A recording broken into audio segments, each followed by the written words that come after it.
Praise Lord. ഇന്നത്തെ രാത്രിയിലെ ദൈവവചനാധ്യാനത്തിനായിട്ട് മത്തായിയുടെ സുവിശേഷം 6-ാം അധ്യായം 24-ാമത്തെ വാക്യം നമുക്ക് വായിക്കാം. Gospel of Matthew chapter 6 verse 24. രണ്ട് യജമാനന്മാരെ സേവിക്കുവാൻ ആർക്കും കഴിയുകയില്ല. അങ്ങനെ ചെയ്താൽ ഒരുത്തനെ പകച്ച് മറ്റവനെ സ്നേഹിക്കും, അല്ലെങ്കിൽ ഒരുത്തനോട് പറ്റിച്ചേർന്ന് മറ്റവനെ നിരസിക്കും. നിങ്ങൾക്ക് ദൈവത്തെയും മാമോനെയും സേവിക്കുവാൻ കഴിയുകയില്ല. നമുക്ക് നമ്മുടെ തലകളെ കർത്താവിൻ്റെ സന്നിധിയിൽ വണക്കാം. പരിശുദ്ധ പിതാവേ, തിരുസന്നിധിയിലേക്ക് അടിയങ്ങൾ വീണ്ടും അടുത്ത് വരുന്നു. അങ്ങയുടെ പരിശുദ്ധ സാന്നിധ്യം ഞങ്ങളുടെ മധ്യത്തിലുള്ളത് കൊണ്ട് സ്തോത്രം.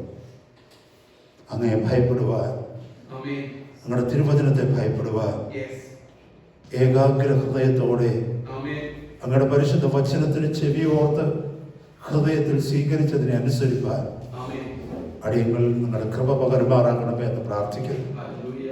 ഈ ശുശ്രൂഷയിലൂടെ ഒരു വ്യക്തിയെങ്കിലും അന്ധകാരത്തിന്റെ വഴിവിട്ട് അത്ഭുത പ്രകാശമാകുന്ന ക്രിസ്തുവിന്റെ പാതയിലായി തീരുവാൻ, നിത്യതയ്ക്ക് അവകാശമുള്ളവരായി തീരുവാൻ, ശ്രേഷ്ഠമേറിയ ദൈവമാർഗത്തിൽ ഉപയോഗിക്കപ്പെടുന്നവരായി തീരുവാൻ കർത്താവെ സഹായിക്കുമാറാകണമേ എന്ന് അടിയങ്ങളമ്മയോട് പ്രാർത്ഥിക്കുക. ഇന്നത്തെ രാത്രികാലം ദൈവവചനം ശുശ്രൂഷിപ്പാൻ്റെ കോണം അടിയനെ അഭിഷേകം ചെയ്യണമേ അപ്പാ. അങ്ങയുടെ സന്നിധിയിലേക്ക് താഴ്ത്തി ഏൽപ്പിക്കുന്നു.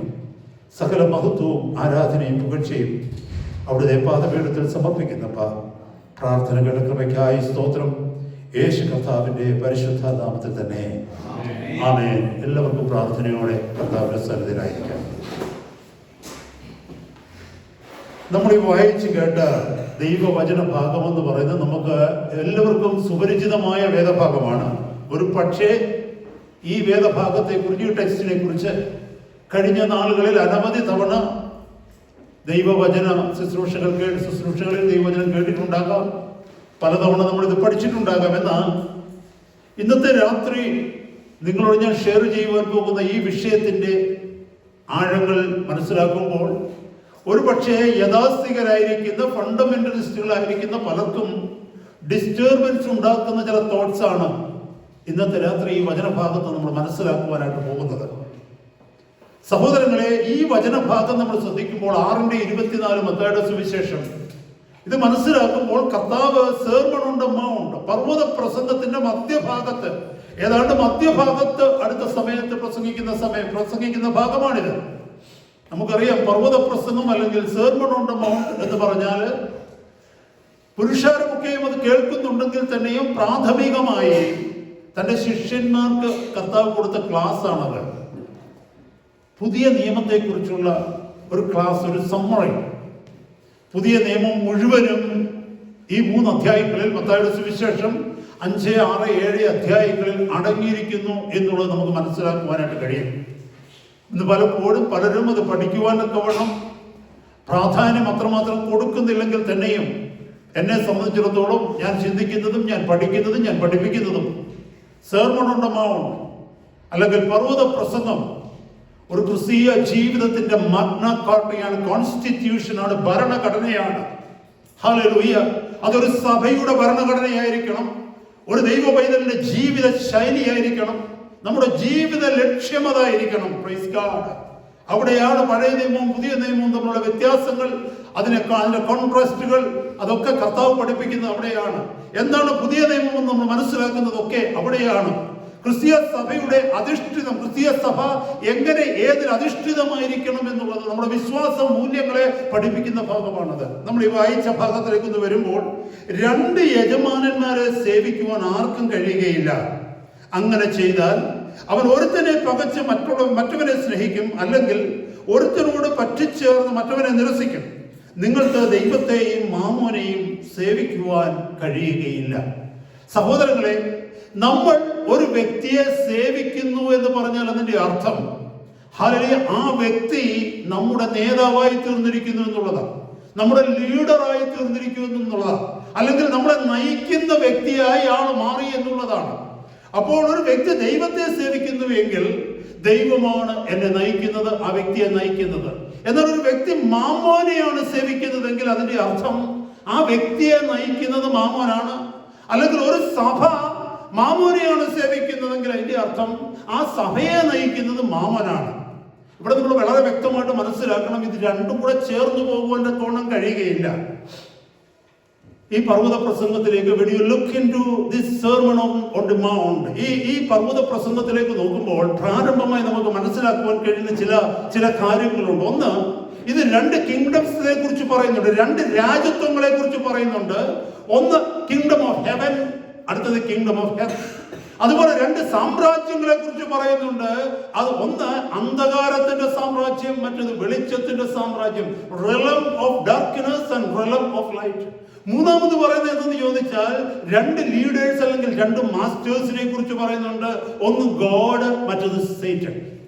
മനസ്സിലാക്കണമേ, രണ്ട് രാജ്യത്വങ്ങൾ, ഒന്ന് ഈ ഭൗമികമായ രാജ്യത്വവും രണ്ട് സ്വർഗീയ രാജ്യത്വവും.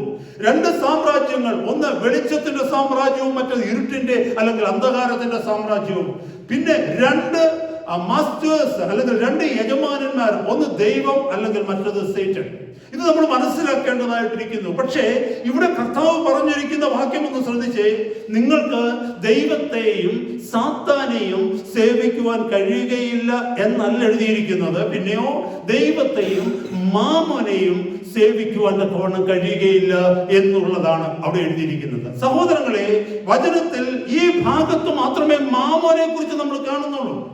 ഈ മാമോൻ എന്ന വ്യക്തി അല്ലെങ്കിൽ ഈ മാമോൻ എന്ന് പറയുന്ന ആ പേഴ്സോണിഫിക്കേഷൻ അല്ലെങ്കിൽ ആ വ്യക്തിവൽക്കരണം ലോകത്തിൽ വേറൊരു ജാതികൾക്കും അറിയത്തില്ല.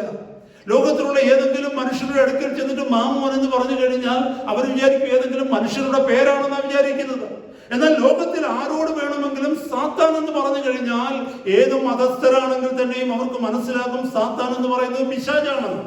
പിന്നെ എന്തുകൊണ്ടാണ് കർത്താവ് ഇവിടെ ഈ സാത്താൻ എന്ന് ഉപയോഗിക്കേണ്ടതിന് പകരം മാമോൻ എന്ന വാക്ക് ഉപയോഗിച്ചിരിക്കുന്നത്? വളരെ വ്യക്തമായി നമ്മൾ മനസ്സിലാക്കേണ്ടതായ ചില വിഷയങ്ങളുണ്ട് അവിടെ. ഹല്ലേലൂയ. ദൈവമക്കൾ അല്ലെങ്കിൽ കർത്താവിന്റെ ശിഷ്യന്മാരുടെ കൂട്ടത്തിൽ ആരും തന്നെ സാത്താനെ പിൻഗമിക്കുന്നവരാണ് എന്ന് പറയാൻ പറ്റില്ല. ആരും പിൻഗമിക്കത്തില്ല, അല്ലേ? ഇത് കർത്താവ് തന്റെ ശിഷ്യന്മാരോട് പറഞ്ഞതാ. ശിഷ്യന്മാരോട് പറയാ, നിങ്ങൾക്ക് ദൈവത്തെയും സാത്താനെയും ഒരുപോലെ സേവിക്കുവാൻ കഴിയുകയില്ല എന്ന് പറഞ്ഞാൽ it is crystal clear. Everyone would say that we would never ever follow Satan. We will never ever serve Satan. അങ്ങനെയാണ് കർത്താവ് പഠിപ്പിക്കുന്നതെങ്കിൽ അവര് ഉടനെ തന്നെ പറയും, ഞങ്ങൾ ഒരിക്കലും പിശാചിനെ സേവിക്കുന്നവരല്ല, പിശാചിനെ സേവിക്കുവാനായിട്ട് പോവുകയില്ല. എന്നാൽ കർത്താവ് പറയുകയാണ്, നിങ്ങൾക്ക് മാമോനെയും ദൈവത്തെയും ഒരുപോലെ സേവിക്കുവാൻ പറ്റുകയില്ല എന്ന് പറയുമ്പോൾ see, there is a question mark there. Am I serving Mammon? ഞാൻ മാമോനെ സേവിക്കുന്ന വ്യക്തിയാണോ? ഞാൻ മാമോനെ ആദരിക്കുന്ന വ്യക്തിയാണോ? ഞാൻ മാമോൻ പറയുന്നത് കേൾക്കുന്ന വ്യക്തിയാണോ? നമ്മൾ ഇങ്ങനെ ചിന്തിക്കുമ്പോൾ ആരാണ് Mammon? Who is Mammon? Hallelujah. Mammon ആരാണെന്ന് ചോദിച്ചാൽ money is Mammon. Money is personified as a rival god. ദൈവത്തിനെതിരായി നിൽക്കുന്ന മറ്റൊരു ദൈവമായി ഇവിടെ പണത്തെ അല്ലെങ്കിൽ ധനത്തെ അല്ലെങ്കിൽ മെറ്റീരിയലിസത്തിനെ കർത്താവ് പേഴ്സോണിഫൈ ചെയ്ത് വ്യക്തിവൽക്കരിക്കുക. പണം ഒരു വ്യക്തിയാണെന്ന് പറഞ്ഞാൽ ആരും വിശ്വസിക്കത്തില്ല. ഹല്ലേലൂയ. എന്നാൽ പണം ഒരു ശക്തിയാണെന്ന് പറഞ്ഞാലോ അതും ആരും വിശ്വസിക്കത്തില്ല. പണത്തെ കുറിച്ച് പറഞ്ഞു കഴിഞ്ഞാൽ എന്നെ കേൾക്കുന്ന സഹോദരങ്ങളെ, ഈ ലോകത്തിൽ ഏറ്റവും വലിയ ശക്തിയാണ് പണം. പണമാണ് ചിന്തിക്കുന്നത് ലോകം ആരെ അംഗീകരിക്കണം, ആരെ അംഗീകരിക്കരുതെന്ന്. പണമാണ് ഒരു വ്യക്തിയുടെ മൂല്യവും മൂല്യമില്ലായ്മയും നിശ്ചയിക്കുന്നത്. പണമാണ് ഒരു വ്യക്തിക്ക് മഹത്വവും കൊടുക്കുന്നത്, ഒരു വ്യക്തിയെ പുകഴ്ത്തുകയോ ഇകഴ്ത്തുകയോ ചെയ്യുന്നത്. പണം എന്റെ ഭാഗത്തുണ്ടെങ്കിൽ ഞാൻ എവിടെയും ജയാളിയായിരിക്കും. പണം എന്റെ ഭാഗത്തുണ്ടെങ്കിൽ ഞാൻ പറയുന്നത് കേൾക്കുവാൻ ലോകത്തിൽ ജനമുണ്ടാകും. പണം എന്റെ ഭാഗത്താണെങ്കിൽ എനിക്ക് ആരെയും ഈ ഭൂമിയിൽ ഭയപ്പെടേണ്ടതായിട്ടില്ല. പണം എന്റെ ഭാഗത്ത് നിൽക്കുകയാണെങ്കിൽ എപ്പോഴും ഹല്ലേലൂയ സ്തോത്രം, ഞാൻ മറ്റുള്ളവരുടെ മുമ്പിൽ അനേകരുടെ മുമ്പിൽ ഒരു മാതൃകയായി പലപ്പോഴും ഉയർത്ത കാണിക്കപ്പെട്ടിരിക്കും. പണം എന്റെ ഭാഗത്തുണ്ടെങ്കിൽ എന്റെ ജീവിതത്തിൽ ഞാൻ നേട്ടം കൈവരിച്ചുവെന്ന് ലോകമെല്ലാവരും പറയും. എന്നാൽ പണം എന്റെ ഭാഗത്തില്ല എങ്കിൽ എനിക്ക് എത്ര വിദ്യാഭ്യാസം ഉണ്ടായാലും ശരി, മറ്റുള്ളവരെക്കാൾ ഏതെല്ലാം ഗുണങ്ങളിൽ ഞാൻ ശ്രേഷ്ഠനാണെന്ന് പറഞ്ഞാലും ശരി, പണം അല്ലെങ്കിൽ ധനം അല്ലെങ്കിൽ സമ്പത്ത് എന്റെ ഭാഗത്തില്ല എങ്കിൽ എപ്പോഴും ലോകത്തിന്റെ മുമ്പിൽ ഞാനൊരു തോൽവി മാത്രമായിരിക്കും.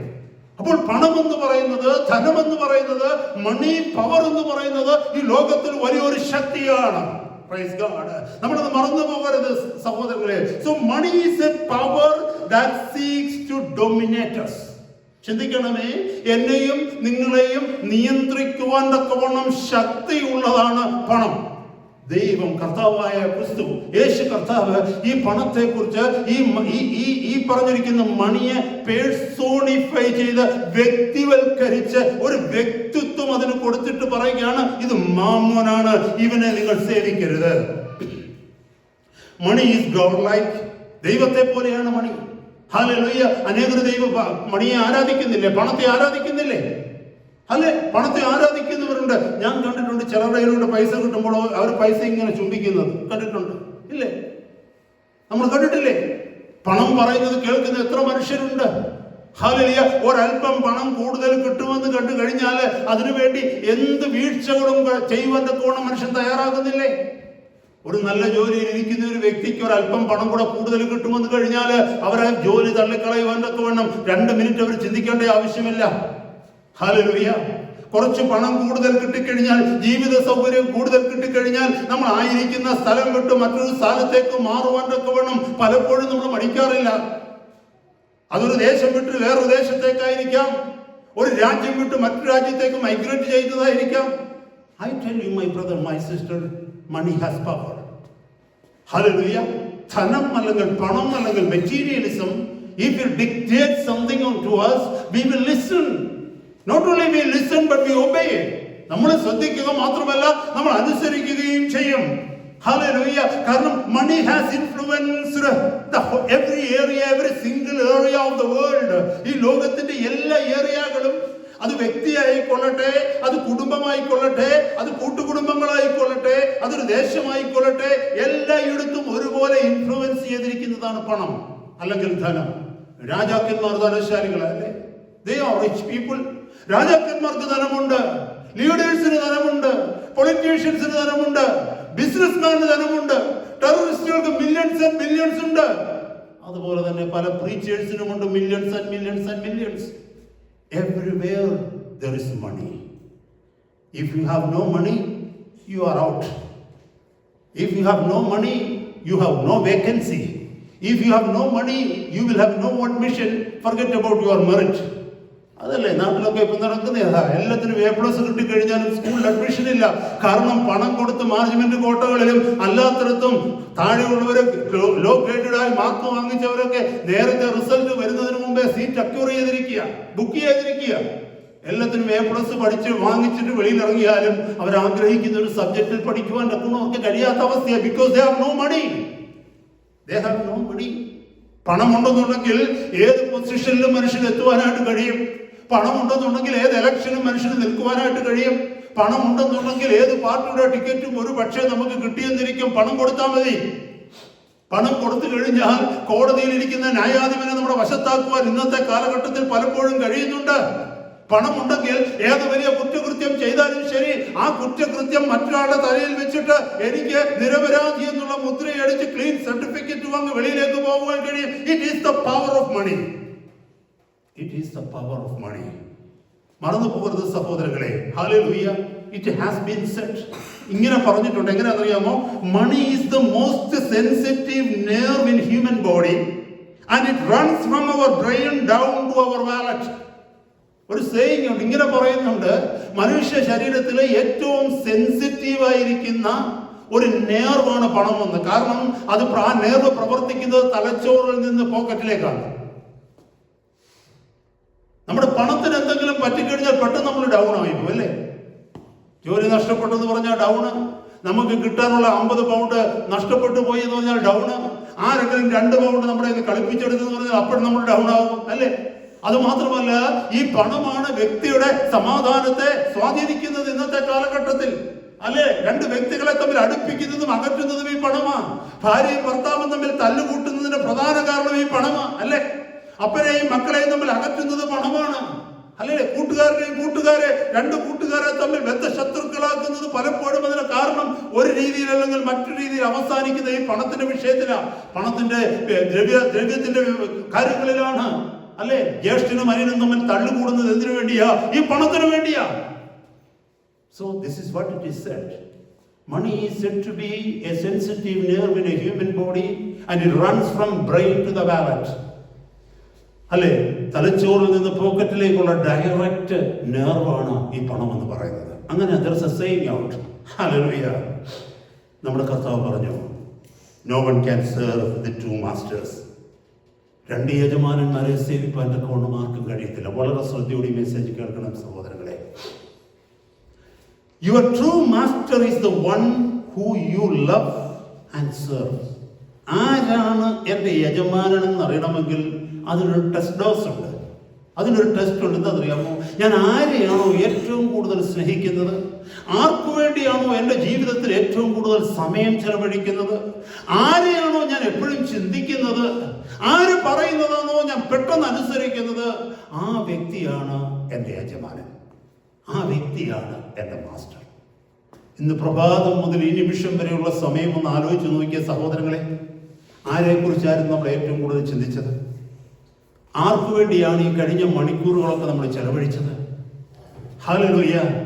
ആരെക്കുറിച്ചാണ് ആർക്കു വേണ്ടിയാണ് നമ്മൾ അധ്വാനിച്ചത്? Praise the Lord. ആരാണ് നമ്മുടെ ജീവിതത്തെ നിയന്ത്രിച്ചത്? ഇതൊക്കെയാണ് നാം ആരെ ഫോളോ ചെയ്യുന്നു, ആരെ സെർവ് ചെയ്യുന്നു, അല്ലെങ്കിൽ ആരെ സേവിക്കുന്നു എന്നുള്ളതിന്റെ തെളിവ്. God cannot coexist with a second master. Always remember, God cannot coexist with a second master. രണ്ടാമതൊരു യജമാനനോട് ചേർന്ന് സ്ഥാനം പങ്കുവെക്കുവാൻ ദൈവം ഉണ്ടാകുകയില്ല ഒരിക്കലും. ഒന്നുകിൽ ദൈവം നമ്മുടെ യജമാനനായിരിക്കും, അല്ലെങ്കിൽ ദൈവം നമ്മുടെ യജമാനൻ അല്ലാതിരിക്കും. ഇത് രണ്ടും കൂടെ അഡ്ജസ്റ്റ് ചെയ്ത് പോകാനായിട്ട് പറ്റത്തില്ല ഒരിക്കലും. ഹല്ലേലൂയ. ഇത് രണ്ടും കൂടെ അഡ്ജസ്റ്റ് ചെയ്യുവാൻ പോകത്തില്ല. കാരണം കർത്താവ് പറഞ്ഞു, രണ്ട് യജമാനന്മാരെ സേവിക്കുവാൻ ആർക്കും കഴിയുകയില്ല. അങ്ങനെ ചെയ്താൽ ഒരുത്തനെ പകച്ച് മറ്റവനെ സ്നേഹിക്കും, അല്ലെങ്കിൽ ഒരുത്തനോട് പറ്റിച്ചേർന്ന് മറ്റവനെ നിരസിക്കും. We cannot be neutral. നമുക്കൊരിക്കലും ഇതിന് മധ്യത്തിലൂടെ രണ്ടുപേരോട് പക്ഷപാതം കാണിക്കാതെ ഈക്വലായിട്ട് സ്നേഹിച്ചു പോകാൻ പറ്റത്തില്ലെന്ന കർത്താവ് പറഞ്ഞത്. കാരണം അവർ യജമാനന്മാരാണ്. ഒരു യജമാനനും ഒരു ദാസനും എന്ന് പറഞ്ഞു കഴിഞ്ഞാൽ ഈ ദാസന് യജമാനനോടൊരു കടപ്പാടുണ്ട്, ഒരു ഒബ്ലിഗേഷൻ ഉണ്ട്. ഹല്ലേലൂയ. ദൈവം എന്റെ യജമാനൻ എന്ന് പറഞ്ഞാൽ my life is obliged to him. അവനുമായി എന്റെ ജീവിതം കടപ്പെട്ടിരിക്കുന്നു. അവന്റെ ആജ്ഞകൾക്ക് ഞാൻ എപ്പോഴും ചെവിയോർത്തിരിക്കും. ഹല്ലേലൂയ. എന്റെ ആ യജമാനന്റെ ഇഷ്ടം ചെയ്യുവാൻ തക്കവണ്ണം വിളിക്കപ്പെട്ട വിധിക്കപ്പെട്ട ഒരു ദാസനാണ് ഞാൻ. എന്നാൽ ആ ദൈവം ഇരിക്കുന്ന സ്ഥാനത്തും മറ്റൊരു വ്യക്തിയാണ് എന്റെ യജമാനനായിട്ട് കടന്നു വരുന്നതെങ്കിൽ, ഹല്ലേലൂയ, സ്തോത്രം, ഒരിക്കലും ദൈവത്തിന് പകുതി സമയം കൊടുത്തിട്ട് ആ യജമാനന് ബാക്കി സമയം കൊടുക്കാൻ പറ്റില്ല. അങ്ങനെ ആയിക്കഴിഞ്ഞാൽ അത് യജമാനൻ അല്ലാതിരിക്കും. കർത്താവ് പറഞ്ഞു, അങ്ങനെ സംഭവിച്ചാൽ, നിങ്ങൾ രണ്ട് യജമാനന്മാരെ ഒരുപോലെ സേവിക്കുവാൻ ശ്രമിച്ചാൽ എന്താ സംഭവിക്കുന്നത് അറിയാമോ? നിങ്ങൾ ഒരുത്തരോട് പറ്റിച്ചേർന്ന് മറ്റവനെ നിരസിക്കും. നിങ്ങൾക്ക് ദൈവത്തെയും മാമോനെയും സേവിക്കുവാൻ കഴിയുകയില്ല. അത്യുന്നതനായ ദൈവത്തിന്റെ വായിൽ നിന്ന് വന്ന വചനമാണിത്. വാഴ്ത്തപ്പെട്ട കർത്താവ് പറഞ്ഞ വചനമാണ്. നിങ്ങൾക്കതിന് കഴിയുകയില്ല. You cannot serve God and Mammon. ഇത് കർത്താവ് പറഞ്ഞ പറ്റത്തില്ലെന്ന് പറഞ്ഞാൽ നമ്മൾ പറ്റുമെന്ന് പറഞ്ഞു കഴിഞ്ഞാൽ ഒരു പ്രയോജനവുമില്ല, ഒരു പ്രയോജനവുമില്ല. കർത്താവ് പറയുന്നു, never ever try, it is impossible to serve God and Mammon simultaneously. ഒരുപോലെ മാമോനെയും ദൈവത്തെയും സേവിക്കുവാൻ കഴിയുകയില്ലെന്ന് കർത്താവ് നമ്മളോട് വന്ന് പറഞ്ഞിരിക്കുന്നു. ഹല്ലേലൂയ. എന്നെ കേൾക്കുന്ന സഹോദരങ്ങളെ, what is the one thing that is emphasized almost in all churches? ഞാൻ ഇനി എൻ്റെ പോയിന്റിലേക്ക് വരാം. Hallelujah. Never get disturbed when we hear the truth. നാം സത്യം കേൾക്കുമ്പോൾ നമ്മൾ ഒരിക്കലും ഡിസ്റ്റർബ്ഡ് ആവരുത്, ഒരിക്കലും നമ്മുടെ ഉള്ളിൽ ഭാരമുണ്ടാവരുത്. Hallelujah. We are left with two choice, either to listen to the word of God and check with the word it is written, or to leave and reject the word of God completely. നമുക്ക് രണ്ട് വഴികളേ ഉള്ളൂ ദൈവമക്കളായ. Hallelujah. ഒന്ന്, കർത്താവിന്റെ വചനം എന്തു പറയുന്നു എന്ന് പരിശോധിച്ച് ആ വചനം കേട്ടനുസരിച്ച് ദൈവത്തിന്റെ വഴിയിൽ യാത്ര ചെയ്യുക. അതല്ല എങ്കിൽ കയ്യിലിരിക്കുന്നത് ദൈവവചനമല്ല എന്ന് ചിന്തിച്ച് അത് മടക്കി വെച്ചിട്ട് ലോകത്തിന്റെ വഴിയെ യാത്ര ചെയ്യുക. ഇത് രണ്ടും കൂടെ അഡ്ജസ്റ്റ് ചെയ്ത് പോകാൻ പറ്റില്ല. ഹല്ലേലൂയ. ഞാൻ ഏറ്റവും ഒടുവിൽ പറഞ്ഞ കാര്യം എന്ന് കേട്ടെ. What is the one thing that is emphasized more often in many of the churches. പല സഭകളെന്ന് പറയുന്നിടത്തും ആവർത്തിച്ച് കേൾക്കുന്ന ഒരു വിഷയം എന്താണെന്ന് അറിയാമോ? അത് പണത്തെ കുറിച്ചാണ്. ഒരു രീതിയിൽ അല്ലെങ്കിൽ മറ്റൊരു രീതിയിൽ ധനത്തെക്കുറിച്ച്, സമ്പത്തിനെ കുറിച്ചാണ്. ഒരു പക്ഷേ അവർ പറയുന്നത് നിങ്ങളുടെ അവസ്ഥകൾ മാറാൻ പോകുന്നു, നിങ്ങളെ അനുഗ്രഹിക്കാൻ പോകുന്നു, ഈ ലോകത്തിൽ നിങ്ങൾക്കില്ലാത്ത സ്ഥാനങ്ങൾ, ഞാൻ മുമ്പേ പറഞ്ഞല്ലോ, ലോകത്തിലെ സ്ഥാനങ്ങളും ലോകത്തിലെ ആനുകൂല്യങ്ങളും നിശ്ചയിക്കുന്നത് ധനമാണ്. അപ്പോൾ ഈ ലോകത്തിൽ നിനക്ക് സ്ഥാനമില്ലാതെ വരുന്നത്, ഈ ലോകത്തിൽ നിനക്ക് ആനുകൂല്യമില്ലാതെ വരുന്നത്, ഈ ലോകത്തിൽ നീ പലപ്പോഴും പിമ്പിലായി പോകുന്നത് ഒരു രീതിയിൽ അല്ലെങ്കിൽ മറ്റൊരു രീതിയിൽ ഈ സമ്പത്ത് വ്യവസ്ഥയിൽ നീ പിന്നോക്കത്തിലായതുകൊണ്ടാണ്. ആ അനുഗ്രഹങ്ങൾ എന്ന് പറയുന്നതിനകത്ത്, ആ പട്ടികയ്ക്കകത്ത് നീ പുറകിലായതുകൊണ്ടാണ്. എന്നാൽ ലോകത്തിൽ മറ്റുള്ളവരെ പോലെ അവർക്ക് ലഭിച്ചതൊക്കെ നിനക്ക് ലഭിക്കുമ്പോൾ, അവരുടെ കയ്യിലുള്ളതൊക്കെ നിന്റെ കയ്യിലേക്ക് വരുമ്പോൾ, നീ ആയിരിക്കുന്ന അവസ്ഥയിൽ നിന്ന് അവരുടെ ഒപ്പത്തിലേക്ക് നീ ഉയരും. അതിനെയാണ് ഇന്ന് പല സഭകളും അനുഗ്രഹങ്ങൾ എന്ന് പറയുന്നത്.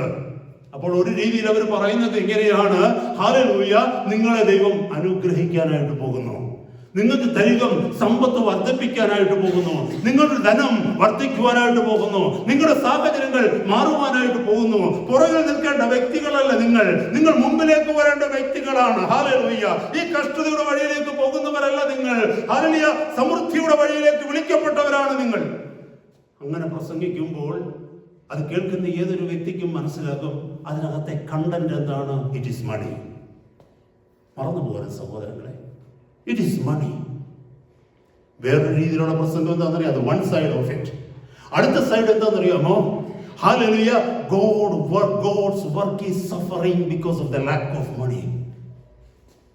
വേറൊരു ട്യൂണിൽ നമ്മൾ കേൾക്കുന്നതാണ്, ദൈവത്തിന് ഒത്തിരി കാര്യങ്ങൾ ഈ ദേശത്ത് ചെയ്യണമെന്നുണ്ട്, ദൈവത്തിന് ഒത്തിരി കാര്യങ്ങൾ ഈ രാജ്യത്ത് ചെയ്യണമെന്നുണ്ട്, പക്ഷെ പണമില്ലാത്തത് കൊണ്ട് ആ പണികളൊക്കെയും ആ വേലകളൊക്കെയും മുടങ്ങിക്കൊണ്ടിരിക്കുന്നു. അതുകൊണ്ട് നിങ്ങൾ ദൈവത്തെ സ്നേഹിക്കുന്നെങ്കിൽ, ദൈവത്തിന്റെ വേലയെ സ്നേഹിക്കുന്നുവെങ്കിൽ, ദൈവത്തിന്റെ രാജ്യത്തെ സ്നേഹിക്കുന്നുവെങ്കിൽ പണം മുന്നോട്ട് കൊണ്ടുവരിക. ഇതാ വേറൊരു രീതിയിലുള്ള പ്രസംഗം, അല്ലെങ്കിൽ പ്രസംഗത്തിന്റെ മറ്റൊരു രീതി. എങ്ങനെ നോക്കിയെന്ന് പറഞ്ഞാലും സഭകളെന്ന് പറയുന്ന പലയിടങ്ങളിലും മുഴങ്ങിക്കേൾക്കുന്ന ഒരു ശബ്ദമാണ് ഹല്ലേലൂയ. ഇൻഡയറക്റ്റ്ലി ഓർ ഡയറക്റ്റ്ലി മുഴങ്ങിക്കേൾക്കുന്ന ഒരു ശബ്ദമാണ് ധനം. എന്നാൽ എന്നും പറഞ്ഞു കേൾക്കുന്നതായിട്ട് കാണുന്നില്ല. ഹല്ലേലൂയ. ദൈവത്തിന്റെ വേല മുടങ്ങിപ്പോകുന്നു. നമുക്ക് ഈ ദേശത്ത് വലിയ വാതിലുകൾ ദൈവം തുറന്നിരിക്കുന്നു. എന്നാൽ കർത്താവിന്റെ വേലയിൽ കർത്താവ് ആഗ്രഹിക്കുന്ന വണ്ണം മികച്ചു വരുവാൻ നമുക്ക് കഴിയുന്നില്ല. അതുകൊണ്ട് സഹോദരങ്ങളെ, നിങ്ങൾ മുഴങ്കാലിൽ നിന്ന് പ്രാർത്ഥിക്കണം, നിങ്ങൾ ഉപവസിക്കണം, നിങ്ങൾ ആത്മാവിന്റെ ശക്തിയാൽ നിറയണം, ദൈവ ഭയം നിങ്ങളുടെ ഉള്ളിലേക്ക് വരണം. നമുക്ക് ഒരുമിച്ച് ഒരു ഉപവാസം പ്രഖ്യാപിച്ച് ദൈവസഭ ഒരുമിച്ച് ദേശത്തിന്റെ വിടുതലിന് വേണ്ടി പ്രാർത്ഥിക്കാം. എത്ര സഭകൾ അങ്ങനെ പ്രസംഗിക്കുന്നു, എത്ര സഭകൾ അങ്ങനെ ദൈവജനത്തെ ആഹ്വാനം ചെയ്യുന്നു. കഴിഞ്ഞ നാളുകളിലേക്ക് ഒന്ന് ശ്രദ്ധിച്ചു നോക്കിയ ദൈവ മക്കളെ, ആരാണ് ഉയർത്തപ്പെടുന്നത്? മാമോൻ. ഹല്ലേലൂയ. കർത്താവ് പറഞ്ഞു, ദൈവത്തെയും മാമോനെയും സേവിപ്പാൻ ഒരു വ്യക്തിക്ക് ഒരു സമയത്ത് കഴിയുകയില്ല. എന്നാൽ ഇവിടെ പ്രസംഗിക്കുന്നു, ദൈവത്തിന്റെ വേല ചെയ്യണമെങ്കിൽ മാമോന്റെ സഹായം ആവശ്യമുണ്ട്. 1-ാം നൂറ്റാണ്ട് മുതൽ ഇങ്ങോട്ടൊന്ന് നോക്കിക്കേ ദൈവമക്കളെ, കഴിഞ്ഞ കാലങ്ങളിലേക്കൊന്ന് നോക്കിക്കേ. ഈ മാമോനെ കൊണ്ടുള്ള ഉപയോഗം പ്രസംഗിക്കപ്പെടുവാൻ തുടങ്ങിയിട്ട്, ദൈവസഭയുടെ മധ്യത്തിലേക്ക് ഡോക്ടറിൻ വരുവാൻ തുടങ്ങിയിട്ട്, ഞാൻ പഠിച്ചതിൽ നിന്ന് എനിക്ക് മനസ്സിലാക്കുവാൻ കഴിഞ്ഞത് ഏതാണ്ട് 60 years, 60 വർഷത്തോളമേ ആയിട്ടുള്ളൂ. അതിനു മുമ്പ് അങ്ങനെ ഒരു പ്രതിഭാസമില്ലായിരുന്നു. Praise God. ഞാൻ അവിടേക്ക് വരികയാണ്. ഹല്ലേലൂയ. അതിനു മുമ്പ് അങ്ങനെ ഒരു പ്രതിഭാസമില്ലായിരുന്നു. 1-ാം നൂറ്റാണ്ടിലേക്ക് നോക്കിക്കേ, വാഴ്ത്തപ്പെട്ട കർത്താവിലേക്ക് നോക്കിക്കേ. ഹല്ലേലൂയ. കർത്താവ് സകലത്തിനും നമുക്ക് മാതൃകയാണെന്ന് നമ്മൾ പ്രസംഗിക്കുന്നു, നമ്മൾ പഠിപ്പിക്കുന്നു, നമ്മൾ വിശ്വസിക്കുന്നു. ആ കർത്താവിന്റെ ജീവിതത്തിലേക്ക് നോക്കിക്കേ. കർത്താവിനെ നയിച്ചത് മാമോനായിരുന്നു. ഞാൻ ആ മാമോൻ എന്ന പേരാണ് എടുക്കുന്നത്, കാരണം കർത്താവ് അങ്ങനെയാണ് കിങ് ജെയിംസ് വേർഷനിൽ അതിനെ വിളിച്ചിരിക്കുന്നത്. കാരണം അതൊരു വ്യക്തിയായിട്ട് അതിനെ പേഴ്സോണിഫൈ ചെയ്ത് വ്യക്തിവൽക്കരിച്ച് തന്നെ സംസാരിക്കുക, എങ്കിൽ മാത്രമേ അതിന്റെ പ്രാധാന്യം നമുക്ക് മനസ്സിലാക്കുവാനായിട്ട് കഴിയൂ. ഒരിക്കലും നിങ്ങൾ ആരും കരുതരുത് പോക്കറ്റിൽ മടക്കി വെച്ചിരിക്കുന്ന 2-3 കടലാസാണ് മാമോൻ എന്ന് ചിന്തിക്കരുത്. ആ കടലാസിന്റെ പിന്നിൽ ഒരു ശക്തിയുണ്ട്, നിന്നെ ഇൻഫ്ലുവൻസ് ചെയ്യുന്ന ഒരു ശക്തി, നിന്നെ നയിക്കുന്ന ഒരു ശക്തി. ആ ശക്തിയാണ് മാമോൻ. പിശാചിനെ നമുക്ക് കാണാൻ പറ്റുമോ? എങ്കിലും പിശാചില്ലേ? പിശാചുണ്ടെന്ന് നമ്മൾ വിശ്വസിക്കുന്നില്ലേ? ദൈവത്തെ നമുക്ക് കാണാൻ പറ്റുമോ സഹോദരങ്ങളെ? കാണാൻ പറ്റത്തില്ലെങ്കിലും ദൈവം ഇല്ലെന്നാണോ വിശ്വസിക്കുന്നത്? ദൈവം ഉണ്ടെന്നാണോ വിശ്വസിക്കുന്നത്? ഹല്ലേലൂയ. അതുപോലെ മാമ്മന്റെ ശക്തി അതൊരു ശക്തിയാണ്, പൈശാചിക ശക്തിയാണ്. പിശാചിന്റെ കൈകളിൽ നിങ്ങൾക്കറിയാമോ? മത്തായിയുടെ സുവിശേഷം 4-ാം അധ്യായം താഴേക്ക് വായിച്ചു വരുമ്പോൾ യേശു കർത്താവിനെ ഹല്ലേലൂയ അവൻ ഒരു ഉയർന്ന സ്ഥലത്ത് കൊണ്ടുവന്ന് നിർത്തിയിട്ട് അവനോട് താഴോട്ട് നോക്കാൻ പറഞ്ഞിട്ട് പറഞ്ഞു, ഈ ലോകത്തിലെ സകല രാജ്യങ്ങളെയും അതിന്റെ മഹത്വത്തെയും കാണിച്ചു കൊടുത്തിട്ട് പറഞ്ഞു, നീ വീണ് എന്നെ നമസ്കരിച്ചാൽ ഇതൊക്കെ ഞാൻ നിനക്ക് തരാമെന്ന്. Mammon is in his hand. Mammon is in the power of Satan. മറന്നുപോകരുത്. അതുകൊണ്ടാണ് പറഞ്ഞ ലോകത്തിന്റെ മഹത്വത്തെ ഞാൻ നിനക്ക് തരാമെന്ന്. നമ്മുടെ കർത്താവിലേക്ക് നോക്കിക്കേ, കർത്താവിന്റെ ജീവിതം നയിച്ചത് മാമനായിരുന്നു. മത്തായിയുടെ സുവിശേഷം 17-ാം അധ്യായം പരിശോധിക്കുമ്പോൾ ഒരു ദിവസം പത്രോസ് കർത്താവിന്റെ അടുത്ത് എന്ന് പറഞ്ഞു, കർത്താവേ, ദ്വിദ്രഹ്മം അല്ലെങ്കിൽ ടെമ്പിൾ ടാക്സ് കളക്ട് ചെയ്യുന്നവര് ടാക്സിന് വേണ്ടി അല്ലെങ്കിൽ നികുതിക്ക് വേണ്ടി, ചുങ്കത്തിന് വേണ്ടി എന്റെ അടുത്ത് വന്നു. അവര് ചോദിച്ചു, നിങ്ങളുടെ ഗുരു ചുങ്കമൊന്നും കൊടുക്കുന്നില്ലേ, ദ്വിധർമ്മക്ക് പണം കൊടുക്കുന്നില്ലേ എന്ന് ചോദിച്ചു. ഞാൻ അവരോട് പറഞ്ഞു അവർ കൊടുക്കാമെന്ന്. കർത്താവിനോട് പറഞ്ഞു, നമ്മൾ എവിടുന്നാണ് എടുത്ത് കൊടുക്കുന്നത്? ഒരു കാര്യം ഞാൻ നിങ്ങളോട് പറയട്ടെ, കർത്താവിന്റെ കയ്യിൽ ഉണ്ടായിരുന്നെങ്കിൽ കർത്താവ് എടുത്ത് പത്രോസിന്റെ ആ പൈസ കൊടുത്തിട്ട് പറഞ്ഞാൽ നീ കൊണ്ടുപോയി കൊടുക്കാൻ. പക്ഷെ അവിടെ നമ്മൾ വായിക്കുന്നു 17-ാം അധ്യായത്തിന്റെ അവസാന ഭാഗത്തേക്ക് താഴേക്ക് വായിച്ചു വരുമ്പോൾ നമുക്കത് മനസ്സിലാകുന്നുണ്ട്. കർത്താവ് അവനോട് പറഞ്ഞു, നീ പോയി ചൂണ്ടലിടുക, ആ കിട്ടുന്ന മീനിന്റെ വായി തുറക്കുമ്പോൾ അതിനകത്തൊരു ചതുദ്രഹ്മപ്പണം കിട്ടും. ദ്വിദ്രഹ്മപ്പണം ഡബിൾ, ചതുദ്രഹ്മം 2 times ഓഫ് ഡബിൾ, 4 times. അതെടുത്ത് എനിക്കും നിനക്കും വേണ്ടി കൊടുക്കാൻ കർത്താവ് പറഞ്ഞു. ഹല്ലേലൂയ. ചുങ്കം കൊടുക്കുവാൻ തക്കവണ്ണം പോലും, അല്ലെങ്കിൽ ടെമ്പിൾ ടാക്സ് കൊടുക്കുവാൻ തക്കം പണം കൊടുക്കുവാൻ കർത്താവിന്റെ കയ്യിൽ പണം ഉണ്ടായിരുന്നില്ല. അതിനും അവിടുന്ന് ദൈവത്തിന്റെ കൃപയിലും ദൈവത്തിന്റെ കരുണയിലും ആശ്രയിച്ചു. ഹല്ലേലൂയ. അപ്പോസ്തലപ്രവൃത്തി 3-ാം അധ്യായത്തിലേക്ക് കടന്നു വരുമ്പോൾ നമുക്ക് മനസ്സിലാകും. 3-ാം അധ്യായത്തിന്റെ 1 മുതൽ താഴേക്കുള്ള വാക്യങ്ങൾ മനസ്സിലാക്കുമ്പോൾ പത്രോസും യോഹന്നാനും കൂടെ 9-ാം മണി നേരത്തെ ദേവാലയത്തിലേക്ക് കടന്നു ചെല്ലുകയാണ്. ദേവാലയത്തിലേക്ക് കടന്നു ചെല്ലുമ്പോൾ ജന്മനാ മുടന്തനായ ഒരു മനുഷ്യൻ അവിടെ നിന്ന് ഭിക്ഷ യാചിച്ചു കൊണ്ടിരിക്കുക. ഒരു കാര്യം ഉറപ്പുണ്ട്, ഹല്ലേലൂയ, പത്രോസും യോഹന്നാനും ആ ദേശക്കാരാണ്. ആ ആലയത്തിൽ ദിനംതോറും പൊയ്ക്കൊണ്ടിരുന്നവരാണ്. ചെറുപ്പം മുതൽ തന്നെ അവിടുത്തെ നിത്യ സന്ദർശകരാണ്, അവർ യഹൂദരാണ്. അതുകൊണ്ട് തന്നെയാണ് അവിടെ വാക്യം എഴുതിയിരിക്കുന്നു, എന്തെങ്കിലും കിട്ടുമെന്ന് കരുതി പത്രോസിനെയും യോഹന്നാനെയും അവൻ സൂക്ഷിച്ചു നോക്കി. അപ്പോൾ പത്രോസ് എന്താ പറഞ്ഞത്? വെള്ളിയും പൊന്നും എനിക്കില്ല. ഇന്നലെ വരെ അങ്ങനെ പറഞ്ഞിരുന്നില്ല. കാരണം ഇന്നലെ വരെ ഞാനൊരു മുക്കുവനായിരുന്നു. ഞാൻ വേലയ്ക്ക് പോകുമ്പോൾ എനിക്ക് അതിൽ നിന്ന് പണം കിട്ടുമായിരുന്നു. ആലയത്തിലേക്ക് ഞാൻ വെറും കൈയോടെയല്ല വരുന്നത്. ഇന്നലെ വരെ തന്റെ പോക്കറ്റിൽ കൈയിട്ടുകൊണ്ട് കയ്യിൽ കിട്ടുന്ന തുട്ടുകൾ എടുത്ത് ഈ യാചകനായ മനുഷ്യന് കൊടുക്കുന്ന പത്രോസ് ഇന്നൊരു അപ്പോസ്തലനായതിനു ശേഷം, ഇന്നൊരു ദൈവ പൈതലായതിനു ശേഷം, കർത്താവിന്റെ പിന്നാലെ വന്നതിന് ശേഷം ഹല്ലേലൂയ ഈ യാചകനോട് പറയുകയാണ്, വെള്ളിയും പൊന്നും എനിക്കില്ല, എനിക്കുള്ളത് നിനക്ക് തരുന്നു. നസ്രനായ യേശു ക്രിസ്തുവിന്റെ നാമത്തിൽ എഴുന്നേറ്റ് നടക്ക. അത് വെറുമൊരു അഭിനയമായിരുന്നില്ല ദൈവമക്കളെ. അത് വെറുമൊരു നാടകീയമായ ഒരു പ്രവർത്തനമായിരുന്നില്ല. അവിടെ ഈ വചനത്തിൽ അങ്ങനെ എഴുതുവാൻ തക്കവണ്ണം അവിടെ പത്രോസും യോഹന്നാനും അഭിനയിക്കുവായിരുന്നില്ല. പക്ഷെ റിയലി അവരുടെ കയ്യിൽ ഇല്ലായിരുന്നു കൊടുക്കുവാൻ. നമ്മൾ മറന്നു പോകരുത് സഹോദരങ്ങളെ. അപ്പോസ്തലനായ പൗലോസിനെ കുറിച്ച് നോക്കിക്കഴിഞ്ഞാൽ എഫേസോസിലെ മൂപ്പന്മാരോട് അപ്പോസ്തലപ്രവൃത്തി 20-ാം അധ്യായത്തിൽ അപ്പോസ്തലൻ താഴേക്ക് വായിച്ചു വരുമ്പോൾ 30 മുതലുള്ള വാക്യങ്ങൾക്ക് ശേഷം താഴെ ഒരു വാക്യത്തിൽ എഴുതിയിരിക്കുന്നു, എന്താണെന്നറിയാമോ? എനിക്കും എന്നോട് കൂടെ ഉള്ളവർക്കും വേണ്ടി ഈ കൈകൾ കൊണ്ട് ഞാൻ അധ്വാനിച്ചെന്ന് എഴുതിയിരിക്കുന്നത്. അവരാരും കുബേരന്മാരായിരുന്നില്ല, അവരാരും ധനവാന്മാരായിരുന്നില്ല. പിന്നെ എവിടെ ഇന്ന് ഈ സഭയ്ക്കുള്ള ഈ മാതൃകകളൊക്കെ, ഇന്ന് ഈ സഭകൾ കാണിക്കുന്ന ഈ മാതൃകകളൊക്കെ പിന്നെ എവിടെ നിന്ന് കിട്ടി? യേശുവിൽ ആ മാതൃകയില്ല, അപ്പോസ്തലന്മാരിൽ ആ മാതൃകയില്ല. 1-ാം നൂറ്റാണ്ട് 2-ാം നൂറ്റാണ്ടിലെ ഹല്ലേലൂയ ഭക്തരുടെ ജീവിതത്തിലേക്ക് നോക്കിക്കേ, അവരുടെ കയ്യിൽ എങ്ങും ഈ മാതൃക കാണുവാൻ കഴിയത്തില്ല. കാരണം എബ്രായ ലേഖനം 10-ാം അധ്യായം താഴേക്ക് പഠിച്ചു വരുമ്പോൾ നമുക്ക് മനസ്സിലാകും, കർത്താവിന്റെ നാമത്തിന് വേണ്ടി സ്വന്തം സമ്പത്തുകളുടെ അപഹാരങ്ങൾ പോലും സഹിച്ചവരവര് എന്ന് പറഞ്ഞാൽ, കർത്താവിലേക്ക് അവർ വന്നപ്പോൾ അവരുടെ പേരിലുണ്ടായിരുന്ന സ്വത്തുകൾ പോലും മറ്റുള്ളവർ അപഹരിച്ചു കൊണ്ടുപോയി. കുടുംബസ്വത്ത് അവർക്ക് കിട്ടാതെ വന്നു. എല്ലാം കൊണ്ടും ദാരിദ്ര്യത്തിൽ ജീവിച്ചിരുന്നവരാണ്. പ്രത്യേകിച്ച് യെരുശലേം സഭയെ മറ്റു പല സഭകളും മെക്കദോന്യ സഭയൊക്കെ സഹായിക്കുന്നതായിട്ട് വചനത്തിൽ ഫിലിപ്പിയ ലേഖനത്തിലൊക്കെ വായിക്കുവാൻ നമുക്ക് കഴിയുന്നുണ്ട്. തെസ്സലോനിക്ക ലേഖനത്തിൽ വായിക്കുവാൻ കഴിയുന്നുണ്ട്. കാരണം അത്രമാത്രം പാവപ്പെട്ടവരുടെ സമൂഹമായിരുന്നു ഏറ്റവും പരിശുദ്ധമായിരുന്ന വിശുദ്ധമായിരുന്ന യെരുശലേം സഭ. പിന്നെ എവിടെ നിന്ന് ഇന്ന് നമ്മുടെ ചുറ്റുപാടും കാണുന്ന ഈ മാതൃകകൾ കടന്നു വന്നു? ഈ ടീച്ചിങ്സ് ഒക്കെ പിന്നെ എവിടെ നിന്ന് കടന്നു വന്നു നമ്മൾ മനസ്സിലാക്കണം സഹോദരങ്ങളെ. ഹല്ലേലൂയ. എങ്ങനെ സഭ ഇത്രമാത്രം കറപ്റ്റായി പോയിക്കൊണ്ടിരിക്കുന്നു? കർത്താവിന്റെ പരിശുദ്ധാത്മാവിന്റെ ശക്തിക്ക് പകരം മണി പവർ. ഹല്ലേലൂയ. ഇന്ന് കാണുന്ന സഭകളിലേക്ക് നോക്ക്, പല സഭകളിലേക്ക് നോക്കിക്കേ. ഹല്ലേലൂയ. മ്യൂസിക്കും മണി പവറും എടുത്തു മാറ്റിക്കഴിഞ്ഞാൽ പിന്നെ അവിടെ എന്തുണ്ട്? പിന്നെ അവിടെ എന്തുണ്ട്? ഇന്ന് ഇടിച്ചു കയറുന്ന ഈ ജലം പിന്നെ അവിടെ ഉണ്ടാകുമോ?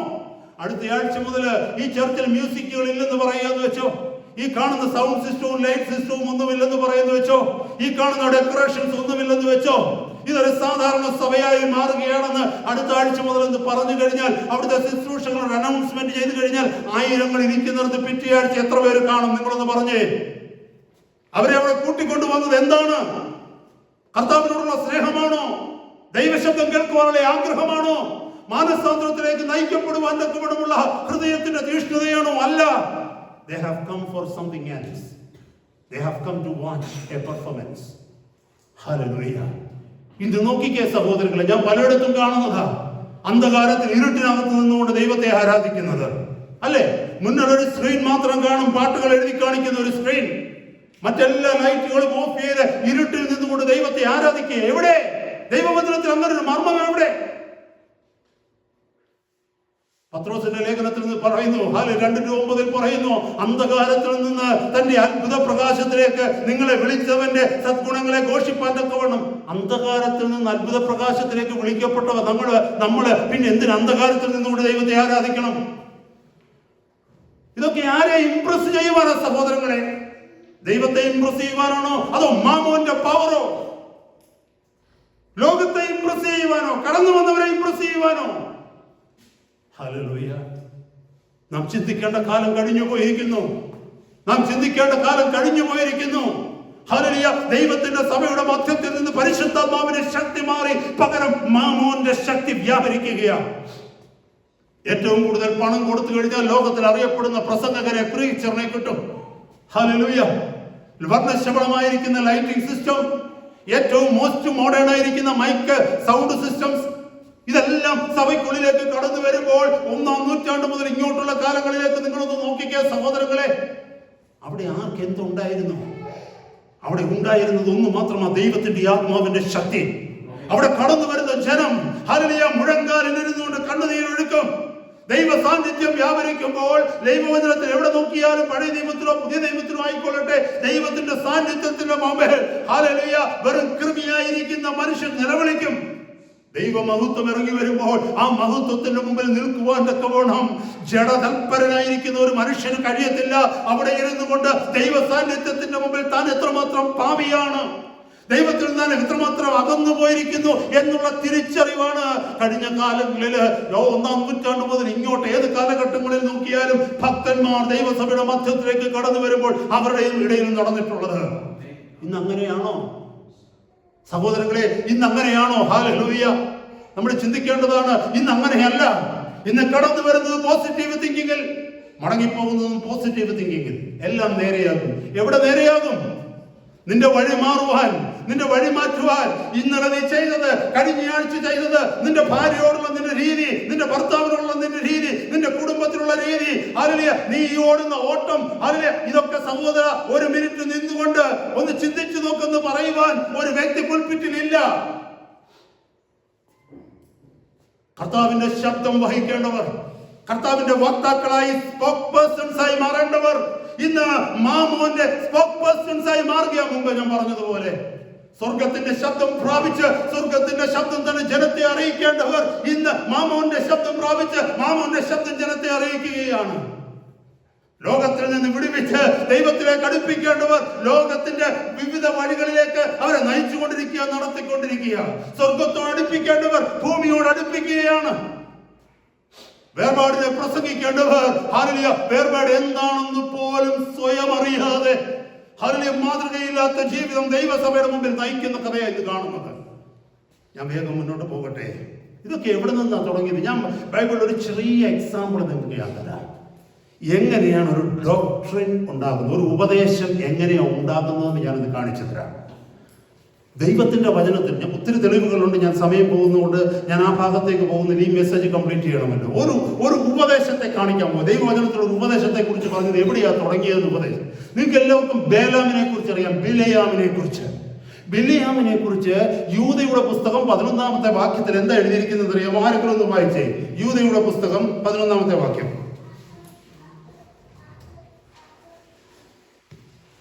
അവിടെ എറർ ഓഫ് ബേലാം എന്ന് ഇംഗ്ലീഷിൽ.